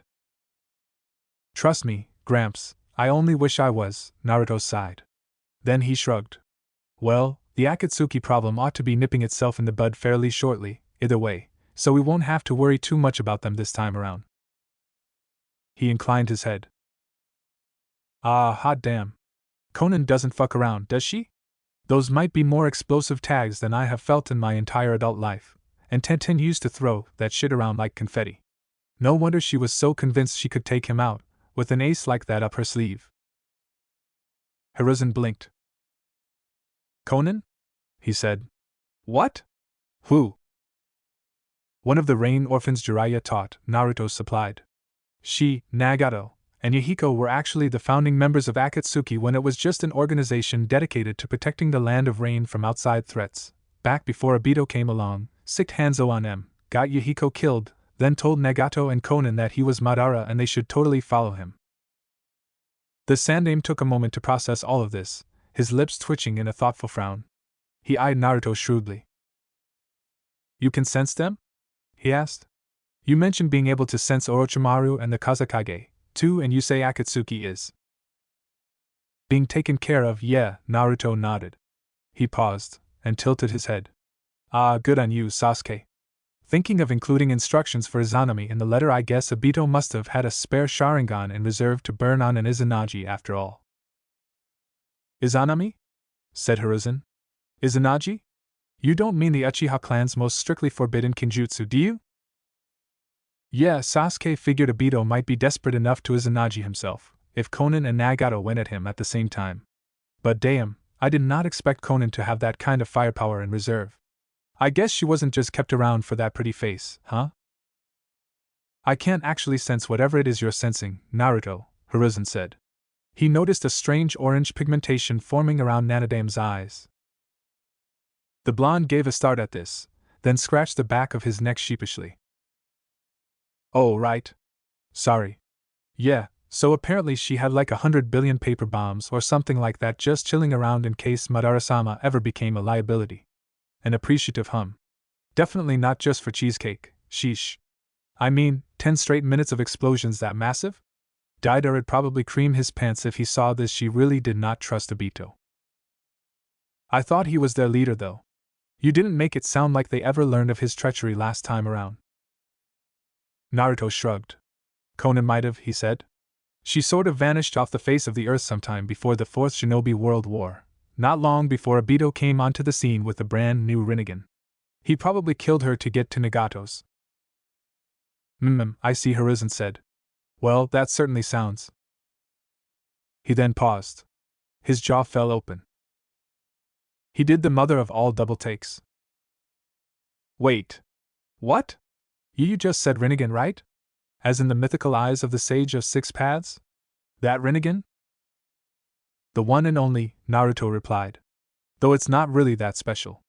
I mean, Madara had a pair, Nagato had Madara's, Obito used one of Nagato's, and hell, even Sasuke got one, after Rikudo-jishin gave him his Yin chakra. Hiruzen stared. Sasuke? Sasuke Uchiha? He gaped. He has the Rinnegan. He met the Sage of Six Paths? So did I, Naruto said. And Sakura-chan, Kakashi-sensei plus you, the first and second Hokage, and my dad, when the four of us were fighting old Lady Kage in another dimension. Hell, even all the other past Kage kinda met him, when he summoned their souls from the afterlife to perform a joint summoning jutsu along with you three to get us back out of that dimension after me and Sasuke used the Yin and Yang chakras we got from Rikudo-jishin to seal Kagaya and Black Zetsu away for good, where nobody could break them out. Okay, Hiruzen said slowly. Either Hamura and Kohara conspired to replace my tobacco with something else, or you just said a lot of things that shouldn't make sense in any sort of sane or rational world. Naruto shrugged. Well, you four were kinda brought back to life by Orochimaru using Edo Tensei to answer some questions for Sasuke about the Uchiha massacre and what the hell a village is, and Kagaya was Rikudo-jishin and his brother's mom, who apparently got real pissed that they were born with chakra when she'd had to break the ultimate taboo and eat the Shinju's fruit to gain it, and merged with the Shinju to become the Jubi, then got beaten by her sons. Then her body got sealed in the moon when Rikudo-jishin was dying, and her chakra was split into the 9 Biju. And she gave birth to a third son while this was happening, somehow, and he skulked around for a few thousand years basically pulling strings and vandalizing sacred texts to manipulate people into eventually trying to reunite the Biju and perform infinite Tsukuyomi on the world, which would free his mom and send everything straight to shit. Hiruzen gawped at Naruto, looking more like a buffoon than a ninja so brilliant and masterful as to have been called Shinobi no Kami. Then Naruto blinked. Oh wow. That is not a pleasant way to go. Weakly, Hiruzen shook his head. What? You don't want to know, Naruto said, shuddering. I guess seeing Obito trapped and defenseless in Izanami was just too much of an opportunity for Konan to pass up. That woman is as terrifying as she is gorgeous, and let me tell you, if I weren't happily married, and also physically only 13, I would tap that so hard. Hiruzen nodded weakly. I see, he murmured. So, that takes care of Akatsuki, does it? Almost, Naruto said. Sasuke's talking to Itachi, and it feels like Kisame's about to get a visit from an old friend, on the Mizuki's behalf methinks, and as for the rest, well. What about the rest of them, Sasuke? Itachi asked within the confines of Tsukuyomi, frowning at the one-armed man who it seemed truly was his baby brother. Even if you think Pain and Konan can handle Madabito, and won't just go right back to their prior activities once he's dead, that still leaves several S-class rogue ninjas running around with no one to keep them in check. Sasuke laughed. That Hokage of mine may not be the sharpest crayon in the box and Shikamaru may not have come back with us, but he's still got a pretty terrifying mind in his own right. That Naruto, while it's not like we didn't help him iron out the details, he's still probably the only one with the audacity to actually go ahead use a gambit this outrageous. Pardon? Itachi murmured. Dear Tsuchikage. Yo, I hear you've been working with these jerks called Akatsuki. Not cool, man. I hear they're seriously bad news. Like wanting to gather all the bad news. Believe me, you don't want to get mixed up with that sort. What would people think if they found out you were providing employment to wanted criminals and S-class missing ninja? Nothing good, that's for sure. Personally, I'd advise cutting ties with them now and erasing any proof of your cooperation with those guys, before they go and piss off the wrong people. Think about it, man. Sincerely, the son of the Yellow Flash. Fence-sitter Anoki gripped the letter in his hands until it was thoroughly creased and crumpled, flying through an abandoned ghost town. He glared at the attached photo of a grinning, spiky-haired blonde boy with blue eyes, holding a Rasengan in one hand and a Hiraishin kunai in the other. Gr damn it, he muttered to himself. When I find out who's responsible for this TCH. To think that bastard could have reproduced. When he first got the letter, naturally he'd had the photo checked for any signs of forgery or editing. The finest experts in Iowa had taken one look at the picture, declared it 100% genuine, then taken a second look at the picture, and shit their pants in horror. It was mortifying, but if someone with access to the fourth Hokage's son knew of his past business with Akatsuki. Well, IWA had very good spies. Anoki was well aware that the boy in the picture was the. So here he was, hunting down his most frequent contact in the organization with plans to kill them and erase any evidence of his ever employing them. Anoki wasn't about to risk the Yellow Flash finding a way to murder him from beyond the grave for working with people who were targeting his son. Akatsuki, is it? A voice rumbled, a fierce growl coming from the brush. Deidara scowled and turned to face the speaker. He and Sasori came to a stop in a forest clearing. Ha, and what if it is HM? He asked. A tall, muscular, swarthy figure dressed in open white robes with an ogre-headed belt stomped into the open, bursting heedlessly from the underbrush. A blonde woman followed him, as well as a white-haired swordsman. Arms like tree trunks flexed, and dark eyes flashed. Rippling pecs sparked with a visible electric current. Criminals and defectors, is it true? That you scum of the earth have designs on the bijou and there? Deidara sneered, slipping his hand into a pouch of clay. Again, so what if we are? I snarled. Then you have made a serious error, if you think for even an instant that I will abide such treachery. Darui and Yujito winced as their boss's body erupted in a shower of sparks. Or if you think that filthy turncoats and traitors like yourselves stand any chance against the fourth Raikage. Sasori blinked. Wait, what? A wave of golden sand crashed through the trees from behind the pair of Akatsuki ninja, nearly burying Sasori and Deidara alive. Not so fast, Lord Raikage growled, a livid, auburn-haired shinobi with tanuki-like rings around his eyes. A diminutive, elderly woman stood beside him. The scorpion is mine. As the Sandaime Kazekage's disciple and successor, I'd never forgive myself if I let someone else kill his assassin. Deidara paled slightly. Oh, what the hell is this? He said. Sasori, my man, isn't that the Kazekage? And the Raikage? Yeah? Sasori, or rather the puppet Hiriko in which he hid, was motionless for a moment. Then it nodded. Deidara paled further. You want to take him, or should I? Oh, just blow them up already, you pandering Philistine. Deidara relaxed. Well, alright then. Then he blinked. Sasori, or rather Hiriko, was completely motionless. Bushes rustled behind Deidara. Hiriko collapsed to the ground, bereft of any will to control it. Deidara swore. Oh no, you don't! Raza snarled. He jumped onto a floating platform of gold dust. Sasori! He and Chio took off in hot pursuit after the fleeing puppet master. And Deidara got a face full of the Raikage's fist before he could even react. Like that, said Sasuke. Itachi gaped. Are you saying a 13-year-old boy somehow convinced 3 of the 5 Kage to personally take out the remainder of Akatsuki in a coordinated assault? Is that really what you're suggesting?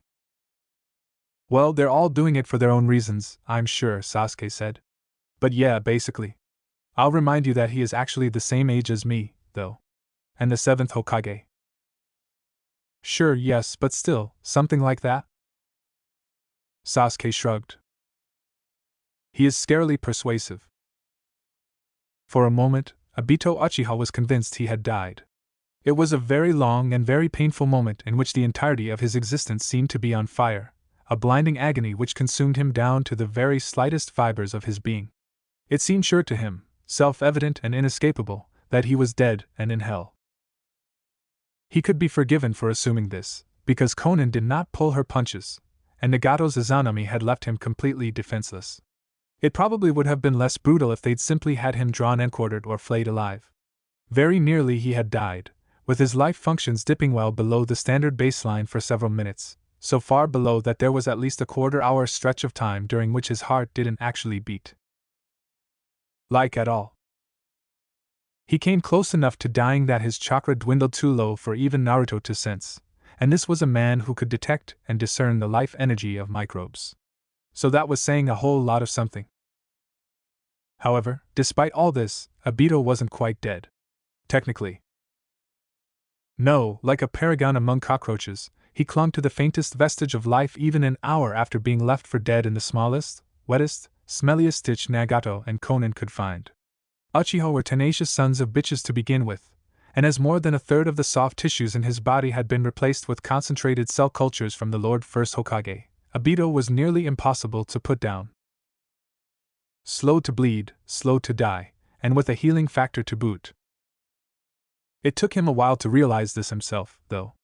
After what felt like a long and tumultuous epoch of horrible, soul-rending torment, lying there motionless and numb, though unfortunately not numb enough to escape the ungodly pain, he noticed that he could move one of his fingers when a weak, shuddering convulsion caused him to flinch and brush the digit against a piece of broken glass.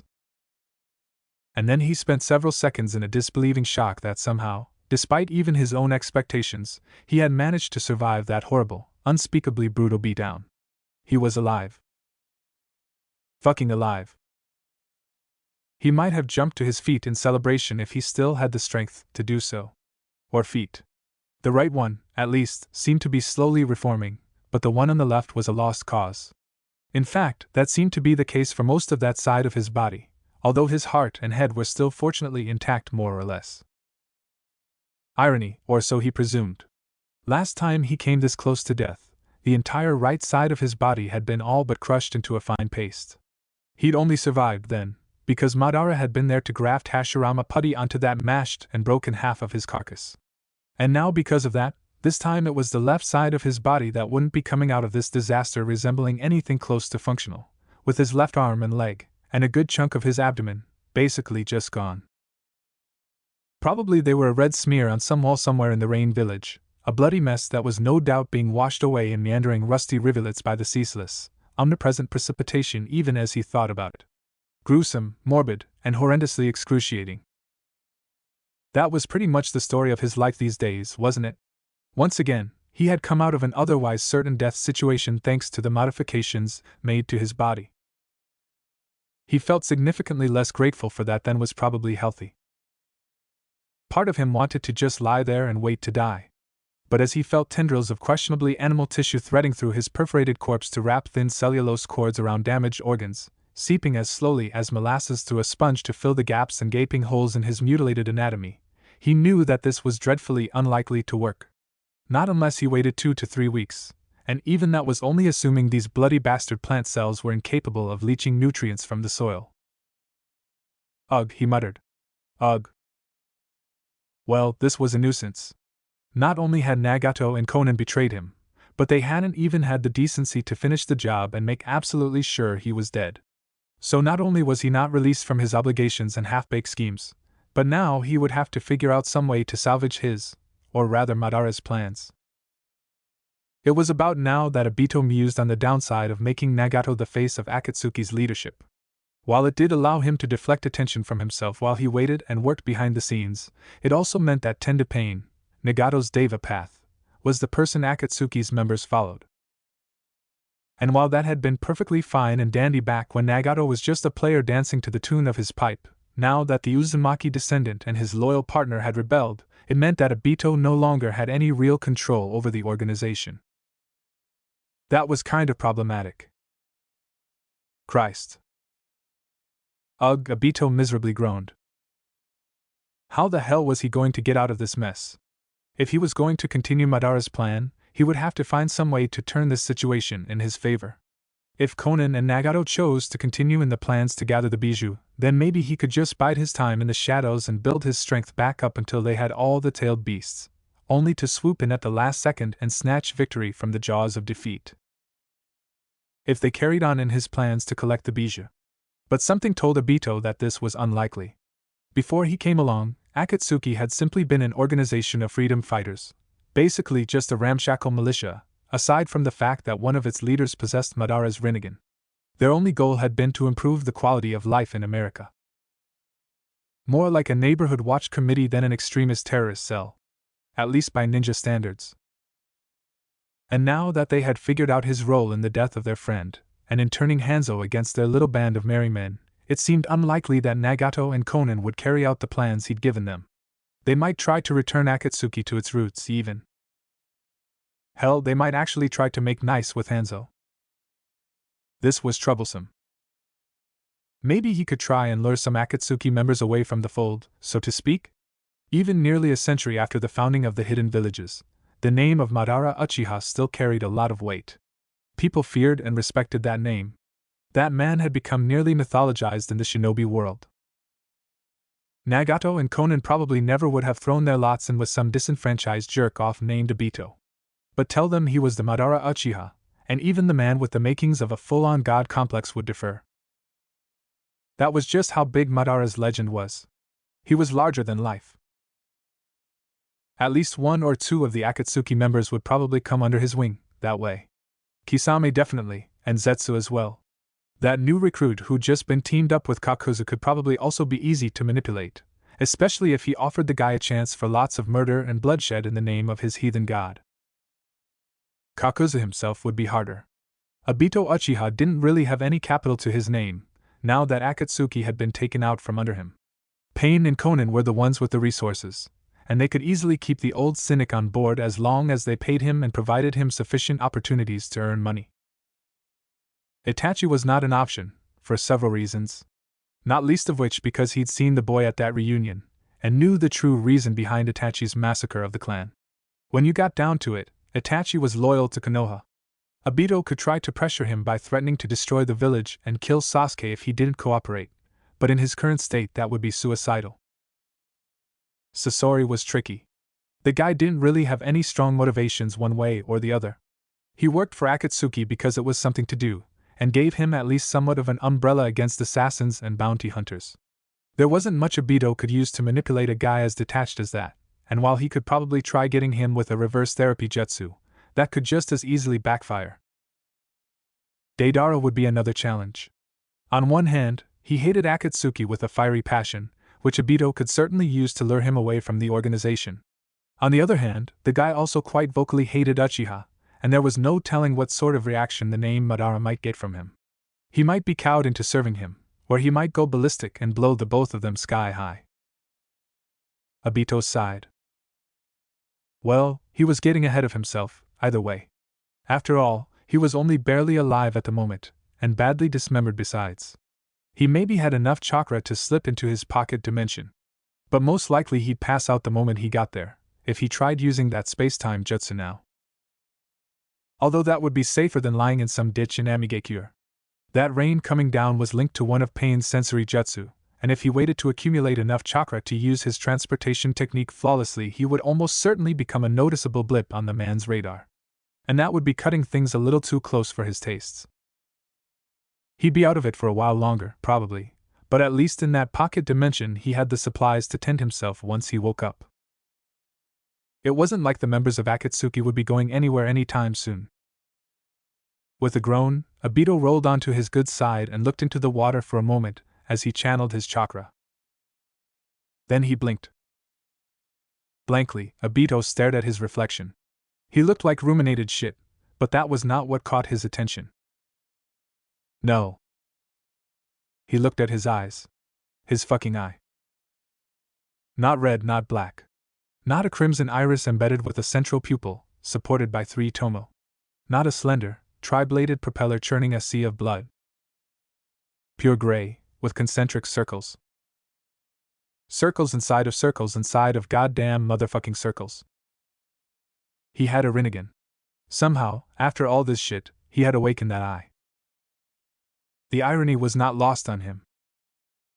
Throwing his head back, Obito Uchiha broke out into hysterical, miserable laughter. Kakuzu stared bemusedly, for a moment, at the big pile of nothingness that had not a second earlier been his newest partner. A part of him wanted to laugh, seeing the one guy who'd actually seemed able to survive his rampages thanks to being literally immortal utterly destroyed with just a flick of the wrist. Of course, it was the idiot's own fault for charging someone like this headlong. One of the only limitations of his immortality was that Haiden did not heal appreciably faster or better than a normal person.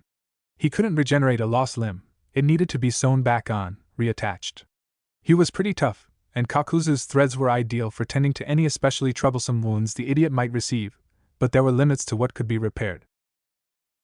Honestly, given how common explosive notes and paper bombs were, Kakuzu found it amazing that Haiden hadn't gotten himself blown to bits ages ago. That immortality might be useful against people who relied on precision-killing blows, or even against most of Kakuzu's worst elemental jutsu, but there were monsters out there to whom Haiden's cursed jutsu and immortal body would be little more than a mild inconvenience. Some of those monsters even worked for Akatsuki. Haiden was like a child who had grown arrogant from having a halfway useful parlor trick up his sleeve. To Kakuzu, the young man's attitude was laughable. He had a nifty ability, but no worthwhile idea of how to employ it. Just because he couldn't bleed out or die from ordinarily mortal wounds, the dumbass thought he was invincible. Kids today didn't know what true power looked like. They got cocky over mastering simple jutsu and clever bits of weapon handling. These recent generations were soft and coddled. People like Haiden could never understand. Kakuzu understood power. He knew what real strength looked like, and had witnessed true mastery of the shinobi arts. His parents had lived through the Warring States era, in those days of endless conflict and indiscriminate bloodshed. Kakuzu himself had served in a handful of battles, carried out a couple missions, before the hidden village system gained popularity. His parents, his family, barely large enough to be called a true clan, although they had a respectable history, joined the hidden waterfall village shortly after it was formed. They were weary of the old ways, and sincerely believed that, as part of a larger collective, they could find something like security and prosperity. Kakuzu inherited that idealism, and those hopes kindled a zealous fervor in his heart. He served the village, believing in the dreams of his parents, doing whatever was asked of him as a shinobi. In this way he rose through the ranks, earning himself a reputation for completing every mission he was given without fail.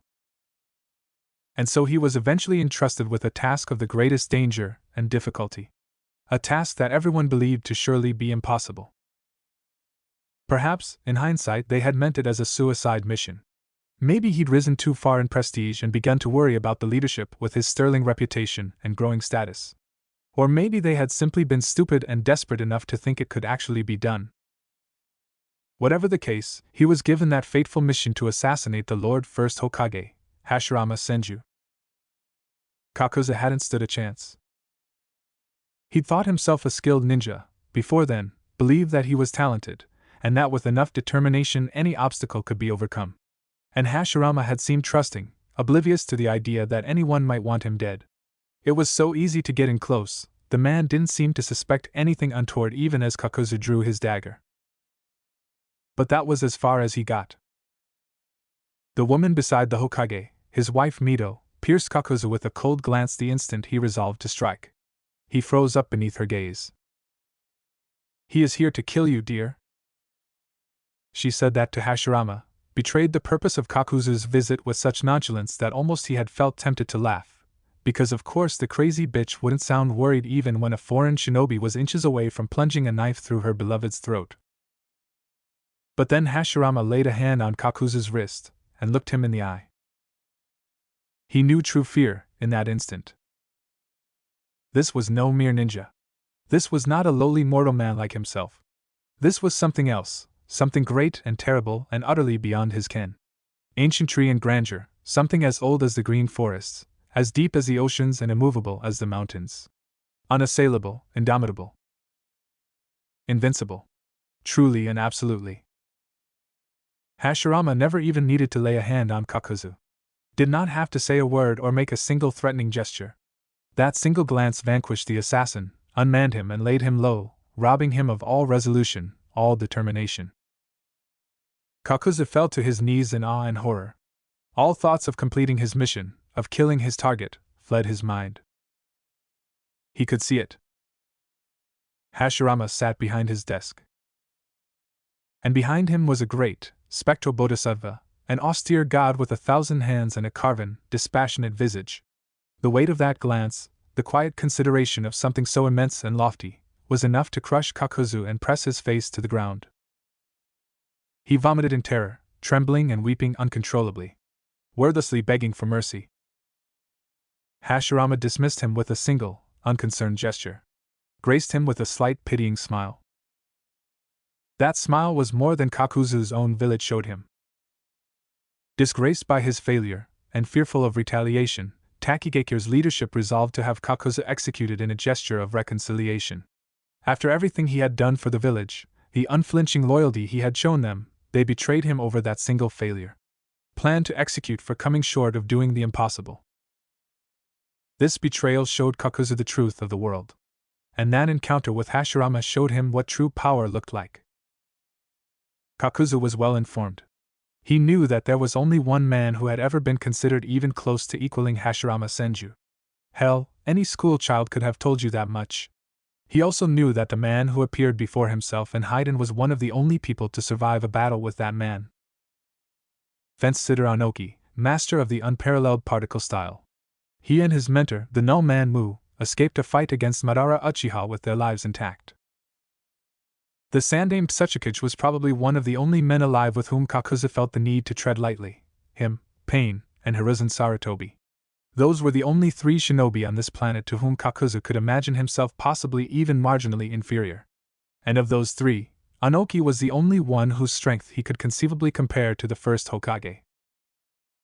Shinobi no Kami was not a title given lightly, and the Rinnegan was a power straight from the annals of myth and legend, but Anoki survived a battle against Madara Uchiha as a lowly genin. He and his master fought the only man to have ever stood within spitting distance of Hashirama Senju's power, and they lived to tell the tale. That was enough to convince Kakuzu to respect this man's power, even apart from the awesome reputation of the intern he wielded. And Haiden charged him straight on with no plan. Suicide, plain and simple. Immortality didn't mean much when a single attack could obliterate you on a subatomic level and erase every corporeal trace of your existence with the ease of swatting a fly. Humph. So much for sewing that idiot back together, Kakuzu muttered, looking up at the 3rd Tsuchikage. This statement betrayed nothing of his trepidation or worry. Anoki snorted. Don't worry, he said, forming a second cone of light between his hands. You'll join him soon enough. Kisame Hashigaki tilted his head bemusedly when Samahata began to squirm in her bindings. She whispered to him in a voice he knew well, tied to his chakra and his blood. Told him of a familiar scent, the signature of a man they called Demon. Kisame was sitting outside the quarters of the minor noble who had hired himself and Itachi as bodyguards, covering for his partner as the Uchiha dealt with some unfinished family business. He had water clones covering every point of ingress, disguised under henge to avoid drawing suspicion. Security here was airtight, thanks chiefly to himself. But someone managed to get through all the same. Kisame smiled. Hello, Zabuza-san. Fancy meeting you here. The demon of the hidden mist held the executioner blade to his former comrade's neck. Kisame did not so much as flinch. They would like a word with you, Kisame. Zabuza's voice was low as ever, gravelly and deep. His tone was grim, serious.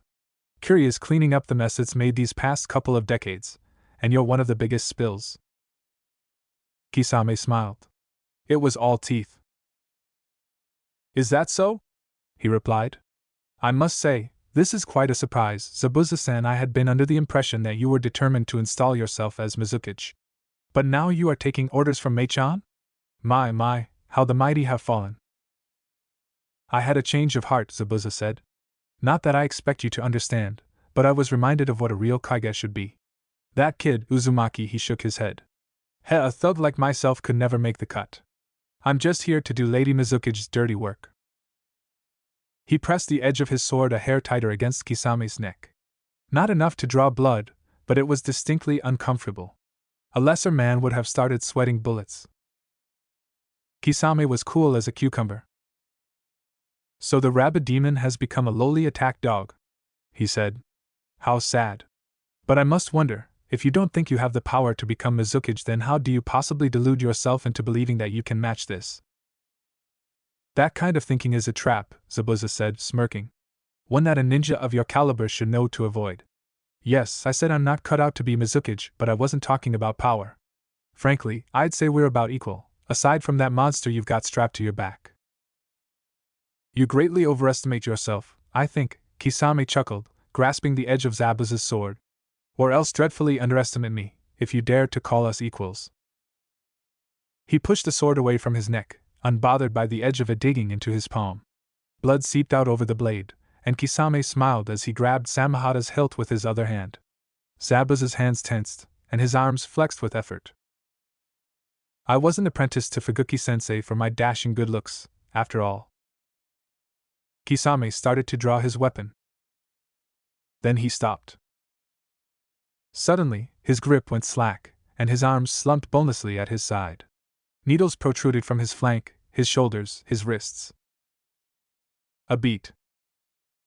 And I wasn't called the master of silent killing for charging my enemy's head on, Zabuza replied, affording himself a small grin. That Samahata is a frightful weapon, I'll admit, not least of which because of your mastery, but I reckon I've got a pretty keen sword of my own in reserve. A smile. Kisame, meet my apprentice. A slight, slender figure garbed in the manner of Kiri's hunter course stepped out of the shadows.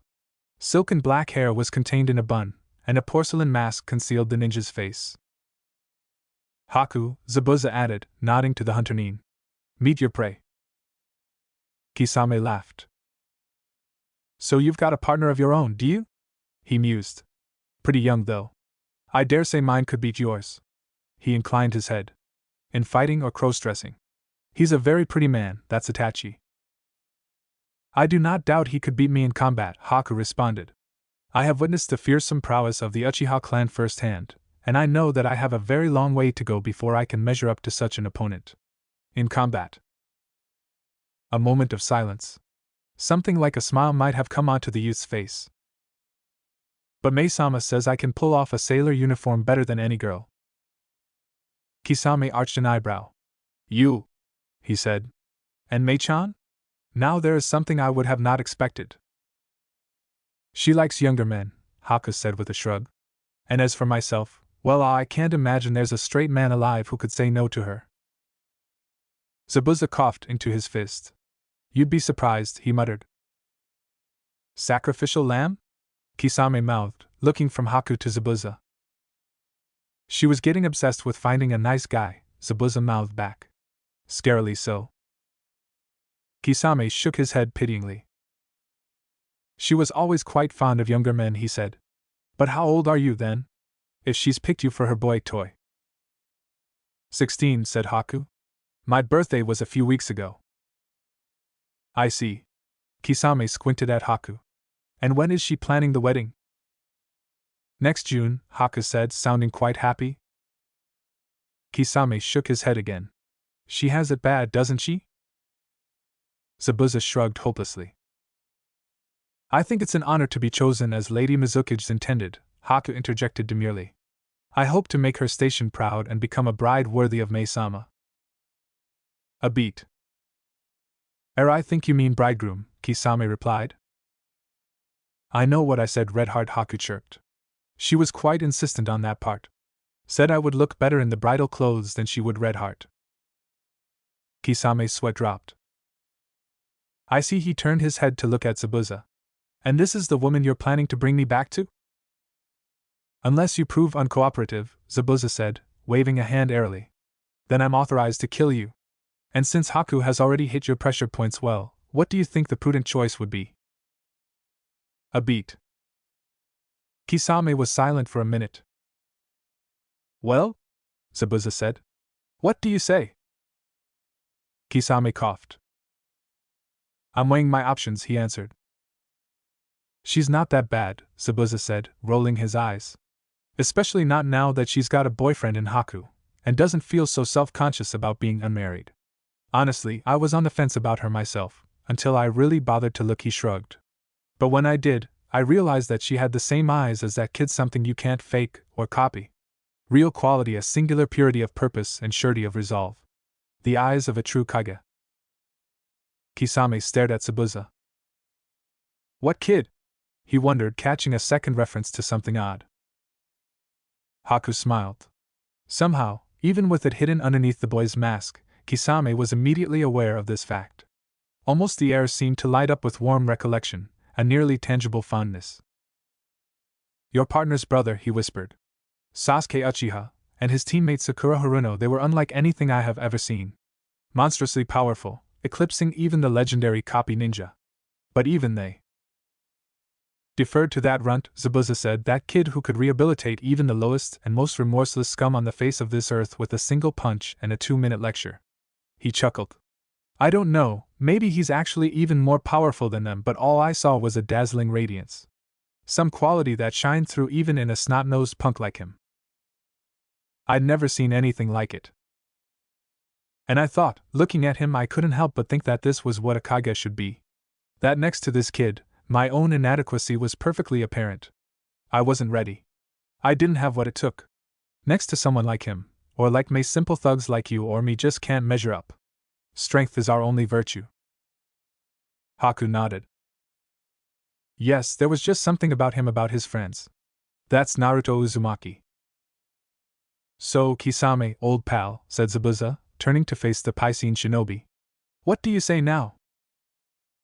A moment of silence. I'm still weighing my options. TCH, this is pathetic. A wave of glittering black crashed over a gilt fluid rampart.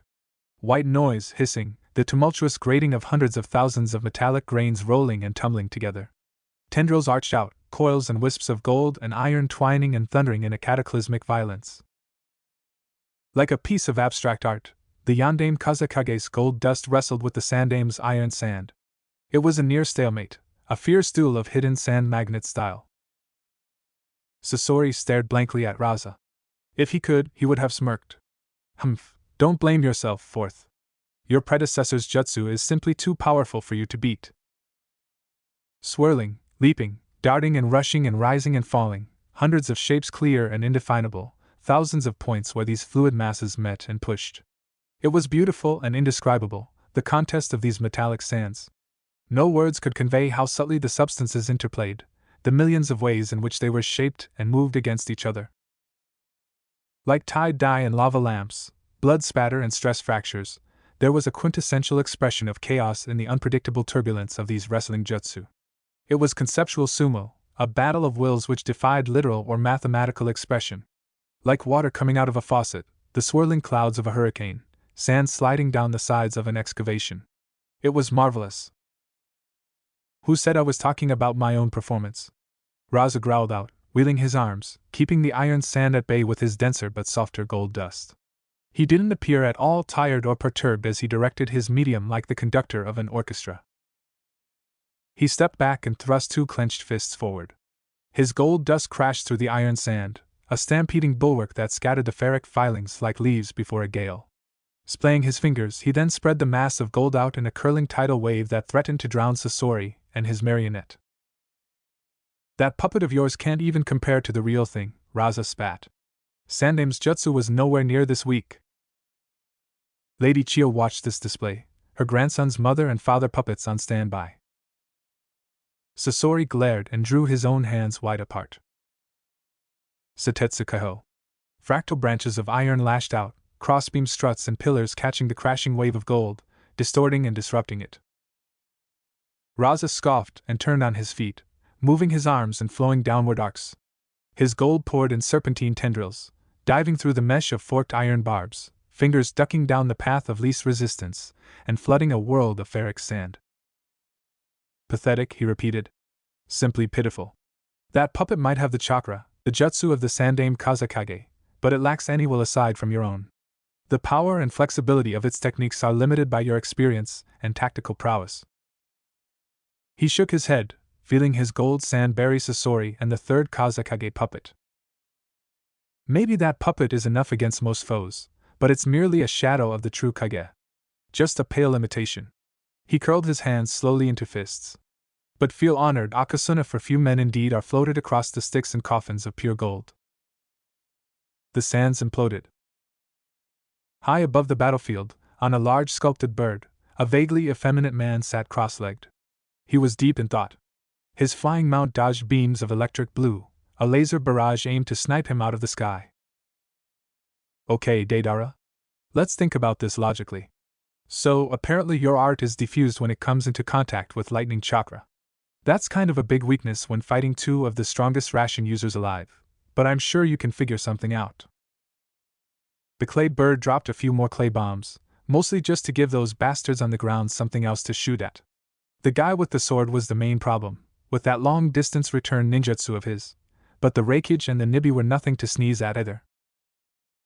The fourth Reikage's lightning armor was troublesome, and seemed capable of tanking smaller explosions that were set off outside its immediate reach, even apart from automatically defusing any of Deidara's bombs that happened to touch the man. The blonde couldn't use his most powerful attacks, either, for fear of instantly killing the two tails. The bosses would not be happy if he fucked that up. Deidara groaned in frustration. Damn it! He cursed. What the hell am I supposed to do against those bastards, if they can no-sell my basic stuff, and any attacks that might be strong enough to kill them without getting close enough for the bastards to defuse would probably kill the Nibi, too? Don't worry, came a woman's voice, interrupting him. Sit still for a moment, and I'll take care of all your problems. Deidara blinked. Eh? He turned to see Yujitoni crouching on the back of his bird, right behind him. What? How the hell did you get up here? I jumped, said Yujito blithely. With a swipe of her hand, she sliced the bird into ribbons. Then she stepped forward and kicked Deidara in the head, sending him plummeting into accelerated freefall moments before she began to descend, herself. Chakra-like blue flames quickly engulfed her form, taking the shape of a giant Nikomata. From below, Deidara saw a panther of black lightning leap into the air, right towards him. He closed his eyes and prayed it would be over quickly. Hey, Kakashi? Enko's voice broke the man out of his reverie, and he looked distractedly up from the voluptuous Violet's disheveled blouse and hiked skirt. He tasted wasabi in his mouth, which was funny because he hadn't eaten anything remotely spicy today. He cocked his head to one side. Yes, Enko? She furrowed her brow, and the cuteness of this gesture almost tore Kakashi's attention completely from the coziness of this supply closet, and the damp warmth of her breath on his cheek. Left biased binocular vision eagerly drank in the sight of the woman's face, committing every detail to memory. Kakashi's hands were distractingly busy as he met Enko's gaze. Faintly, he could hear Lady Tsunade whooping and hollering as she broke out the sake. Heaven only knows where she might have found it. What happened to your Sharingan?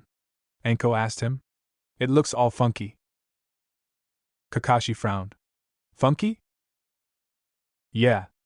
Weird. Kinda sickly looking. She prodded his chest, perhaps more to explore the bared skin than to actually emphasize her point. Could you be a little more specific? Its color is weird. The pattern too, Enko said. All gray and ringy. Kakashi blinked. Ringy? Gray? Enko nodded. It's strange. I'm no expert, but I'm pretty sure Sharingan aren't supposed to look like that. She handed him a compact mirror. Kakashi looked at his face, ignoring the torn mask and smudges of lipstick. He stared at the reflection of his eye. Huh. That is odd, he agreed, looking at the concentric rings devoid of tomo, like the surface of a pond disturbed by a single raindrop. It didn't seem like a Sharingan at all. In fact, something about the appearance of Obito's eye dimly reminded him of an illustration he'd seen in an old storybook. What was it called? Something death-related, vaguely pretentious Tengen? Shurgan?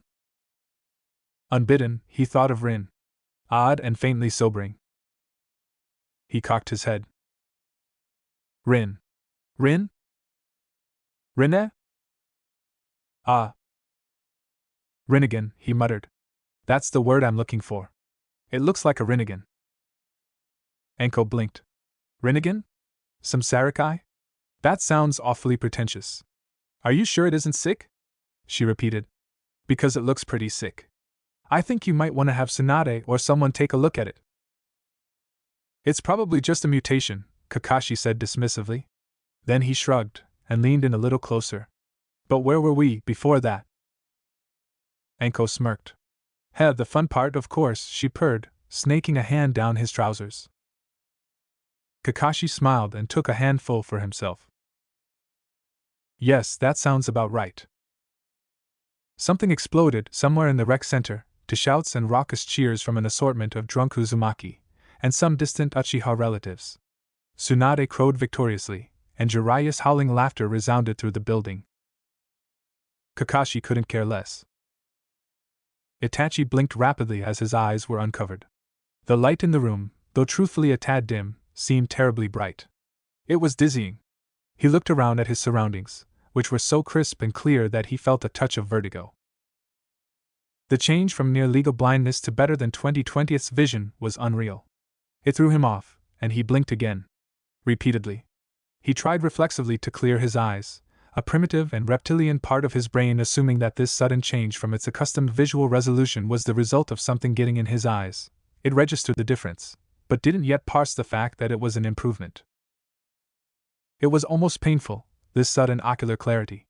After so much time spent being conditioned by steadily deteriorating eyesight to squint and tense in focus, the abrupt dearth of any need to do so threw him considerably. It took a conscious effort to relax his eyes and simply look, and he felt the pang of a slight migraine. Anyone who has ever gotten a new prescription after years of growing accustomed to the scratched and degraded lenses of their eyeglasses, or after a similar length of time in which their visual acuity naturally degenerated, has experienced a comparable sensation, though perhaps not so severely as in Itachi's case. That dizzying moment when you're forced to acclimate to suddenly improved eyesight, where you look around at your surroundings and try to process the abrupt jump in resolution. It was basically exactly like that.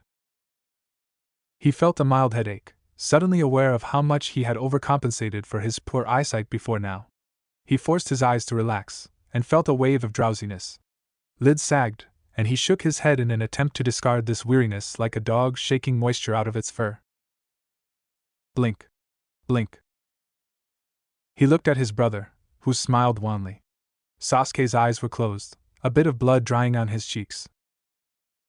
You didn't have to give me your eyes, Sasuke, he said, feeling rather perturbed. Honestly, you must know by now that I am quite ill. I don't have very long to live. Sasuke waved an airy hand. They'll grow back, he said. And as far as your sickness, we can fix that easily enough. Didn't I tell you? My wife is the best medic in history. Orders of magnitude beyond even Tsunade in skill. She can cure your illness, no problem. Perhaps so, but eyes don't grow back, Sasuke. I don't think you appreciate just how good Sakura is, Sasuke said, a hint of laughter in his tone. Insert literary smash cut here. Regrow your eyes? Of course I can, Sakura said, looking from Sasuke to the still disguised Itachi. She shrugged. Itachi stared. Either he was sleepier than he thought, or these two were completely insane. To be fair, he was feeling incredibly tired. But geez, honey, Sakura sighed, looking at Sasuke. Did you really have to give him both eyes whole? If you'd come to me first, I probably could have activated his EMS without any need for a physical transplant. She looked at Itachi with a wry grin. Pointed at Sasuke as if to say, what am I gonna do with this guy? Then she chuckled, and nodded half to herself. It's actually fairly simple, really, she mumbled. humming in the back of her throat. Just have to trick certain hormone receptors in the brain, and spoof your ocular chakra signature easy as pie, to be frank. Said Itachi at something of a loss. Oh, right, Sakura said. Your disease. What was it again? I never said, Itachi answered. Sakura shrugged. Well, it doesn't matter. If it has you spitting up blood from overexertion, I think I can narrow it down far enough to make an educated guess. The central problem is probably around here, or so. She placed a hand over his chest then. Itachi saw her fingers begin to glow with chakra, and suddenly he felt his lungs clearing up. A soothing warmth spread out from the point of contact, washing over his entire body. He felt twisted or misaligned joints pop back into place, scars and old wounds tingling as they healed over with fresh skin, sore muscles loosening and unknotting. He took a deep breath, and felt none of the wet itching pain to which he had grown morbidly accustomed. He filled his lungs to capacity, and found that it did not hurt at all. There was no tingling in his bronchial tubes, no building impulse to cough Hakui's cough. A mild sinus congestion he hadn't even noticed up and vanished, phlegm and mucus in the back of his throat breaking down into a negligible, perfectly manageable particulate. The slight migraine he'd been feeling faded. Even the drowsiness which had plagued him seemed to lessen, his mind clearing up as much as his vision had. He stared at Sakura, dumbfounded as he realized that all of this had happened in under a second. She hadn't even woven a single seal. She merely laid a hand on his chest and willed her chakra to act. Could that even be called medical ninjutsu? It was unreal. Itachi felt. Perfect. No ailments, no ills, no tiny aches or pains. Not a single negative status effect whatsoever. Like he just chugged an elixir, or been hit with a cure-all. This wasn't medicine. This was a miracle working. Huh, he said intelligently. Wait, how did you? You're very fit. And those boyish good looks, I can definitely see where Sasuke gets it from, Sakura remarked. She looked up at him and winked. Itachi suddenly felt very uncomfortable. He said, starting to panic. Be nice, Sakura, Sasuke interjected. Don't tease the poor guy. It's not teasing, Sakura insisted. He really is very handsome. Then don't flirt with him in front of me. It's weird. Sakura rolled her eyes. You may have been back in town for a while, ever since Naruto reassigned you as a jounin instructor, but I still have over a decade of sexual frustration to make up for. It's funny how you only started flirting like this after I came back home, Sasuke mused. A woman's heart is fickle, Sakura said airily. She always wants what she can't have. I thought that was a man, Sasuke deadpanned. And what about Hinata? All vertebrate embryos start out inherently female, anyways. She shrugged. The only meaningful difference is that some of us wind up growing penises somewhere in development. And Hinata doesn't really count. She's more a case of single-target sexuality than anything else. Sakura then removed her hand from Itachi, and stepped over to her husband/boyfriend/lover/teammate. She smiled coyly. But speaking of Hinata, I really should thank that girl, the Pinkette mused. Itachi watched perplexedly as a new, deeper and denser chakra flickered to life in her core. She's a very generous woman. Give me the yang half of the chakra she got from old man Hamura. Itachi watched as this strangely thick and vibrant energy swaddled Sakura's hand. For a moment, he glimpsed a light circle mark on one of her palms. Wasn't that just so she'd be able to claim a perfect sort of yin-yang duality with Naruto? Sasuke drawled. And I thought she gave you that chakra for giving her and Naruto the push to become a couple, anyway. Well, yes, Sakura conceded. And yes. But I refused payment, so she said it was a gift instead. If this chakra is mine by right, then I should be free to share it with whomever I may. Ha! That girl. She shook her head. And besides, thanks to her I got to form a perfect yin-yang duo with you, Han. She placed her hands over Sasuke's empty eye sockets. Plus, you know, if it weren't for this chakra, I'd probably actually still be somewhat worse at healing than Naruto. And that would be just silly. It would, indeed, Sasuke mused. Sakura removed her hands after a second. Itachi stared, seeing his brother's eyes back as good as new. Curiously, he watched pure black orbs turn to a 3 Sharingan, then a complex eternal Manjikyu. Then they went a step higher. Sasuke's right eye actually seemed to regress into an ordinary Sharingan, but Itachi could see that the chakra in that eye was even denser and brighter than it had been in his EMS. And the left eye became something else entirely, gray and ringed, with many tomo and concentric orbits, like the electron shell around an atomic nucleus. Curiously, Itachi felt his own eyes tingle in response. A moment later, he found his vision split. With one eye he looked at Sasuke. With the other, he saw both Sasuke and himself. Sasuke looked at Itachi and smiled. Interesting, he said. Usually I only have this split-screen eyesight going on when I make a shadow clone. But then, we do share the same eyes now, don't we? Even if your Rinnegan is on the opposite side. Itachi blinked. Well, he muttered. You did mention possessing such a, didn't you? That I did. Now we just have to figure out how to turn this shared visual field off. It's kind of distracting. Jikuken, Dororian no Jutsu? No, that one sends you back to your body and all. Or at least it's supposed to. Ah, fair enough. How about this then? Haiden, Anatoki no Jutsu? HRM maybe, but that's more like a flashback genjutsu, isn't it? Not really time travel at all. The third Hokage frowned thoughtfully. Are you sure the technique responsible for you and your friends landing at this time can be found here? Hiruzen gestured to the first Hokage's scroll of sealing, the forbidden scroll which they had unfurled across his office floor. He and Naruto were kneeling over it, scouring it for purported time travel techniques. Yeah, almost certainly, Naruto said with a sagely nod. I've given this a lot of thought. Most such jutsu were gathered up and sealed away by me. I don't know about the other Kage, but as for myself, the only alleged time travel jutsu that I didn't lock away completely were the ones located in the Forbidden Scroll. He laughed sheepishly, scratching the back of the neck. To be clear, I did put censoring seals over the entries, but I didn't destroy them completely. It's a valuable cultural heritage, after all. I could have made a new Forbidden Scroll, of course, and transcribed all of the non-time travel jutsu onto it, then destroyed or sealed away the original, but I guess I just felt a little guilty about fooling around with it as a kid. Hiruzen hummed and nodded in understanding. He flicked his eyes over a particularly unlikely culprit, Chunin Shuriken Dei no Jutsu, and stroked his beard. What kind of censoring seals, might I ask?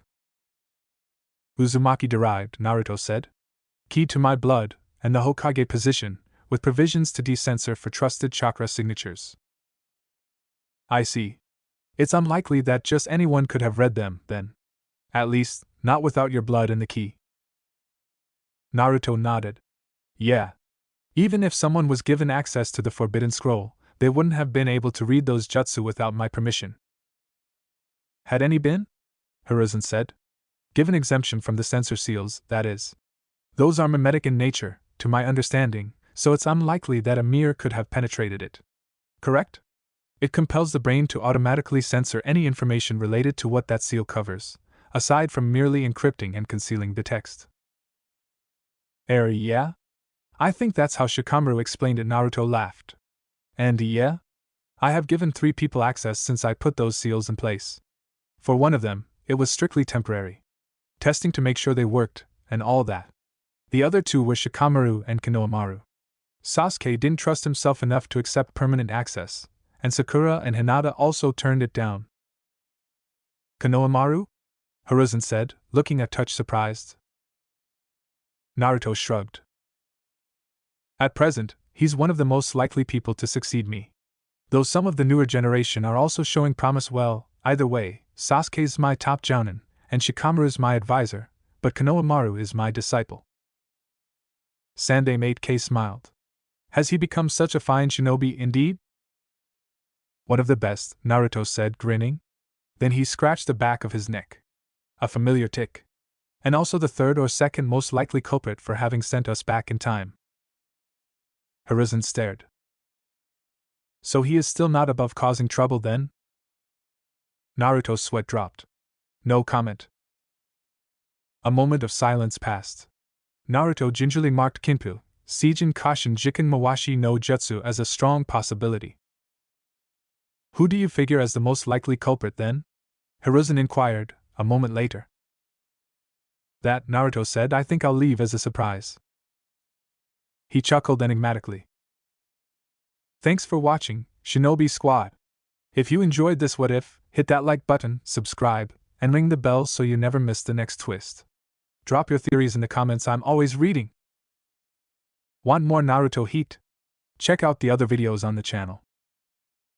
Stay sharp, stay awesome, and remember even shadow clones need love. Peace out, Shinobi!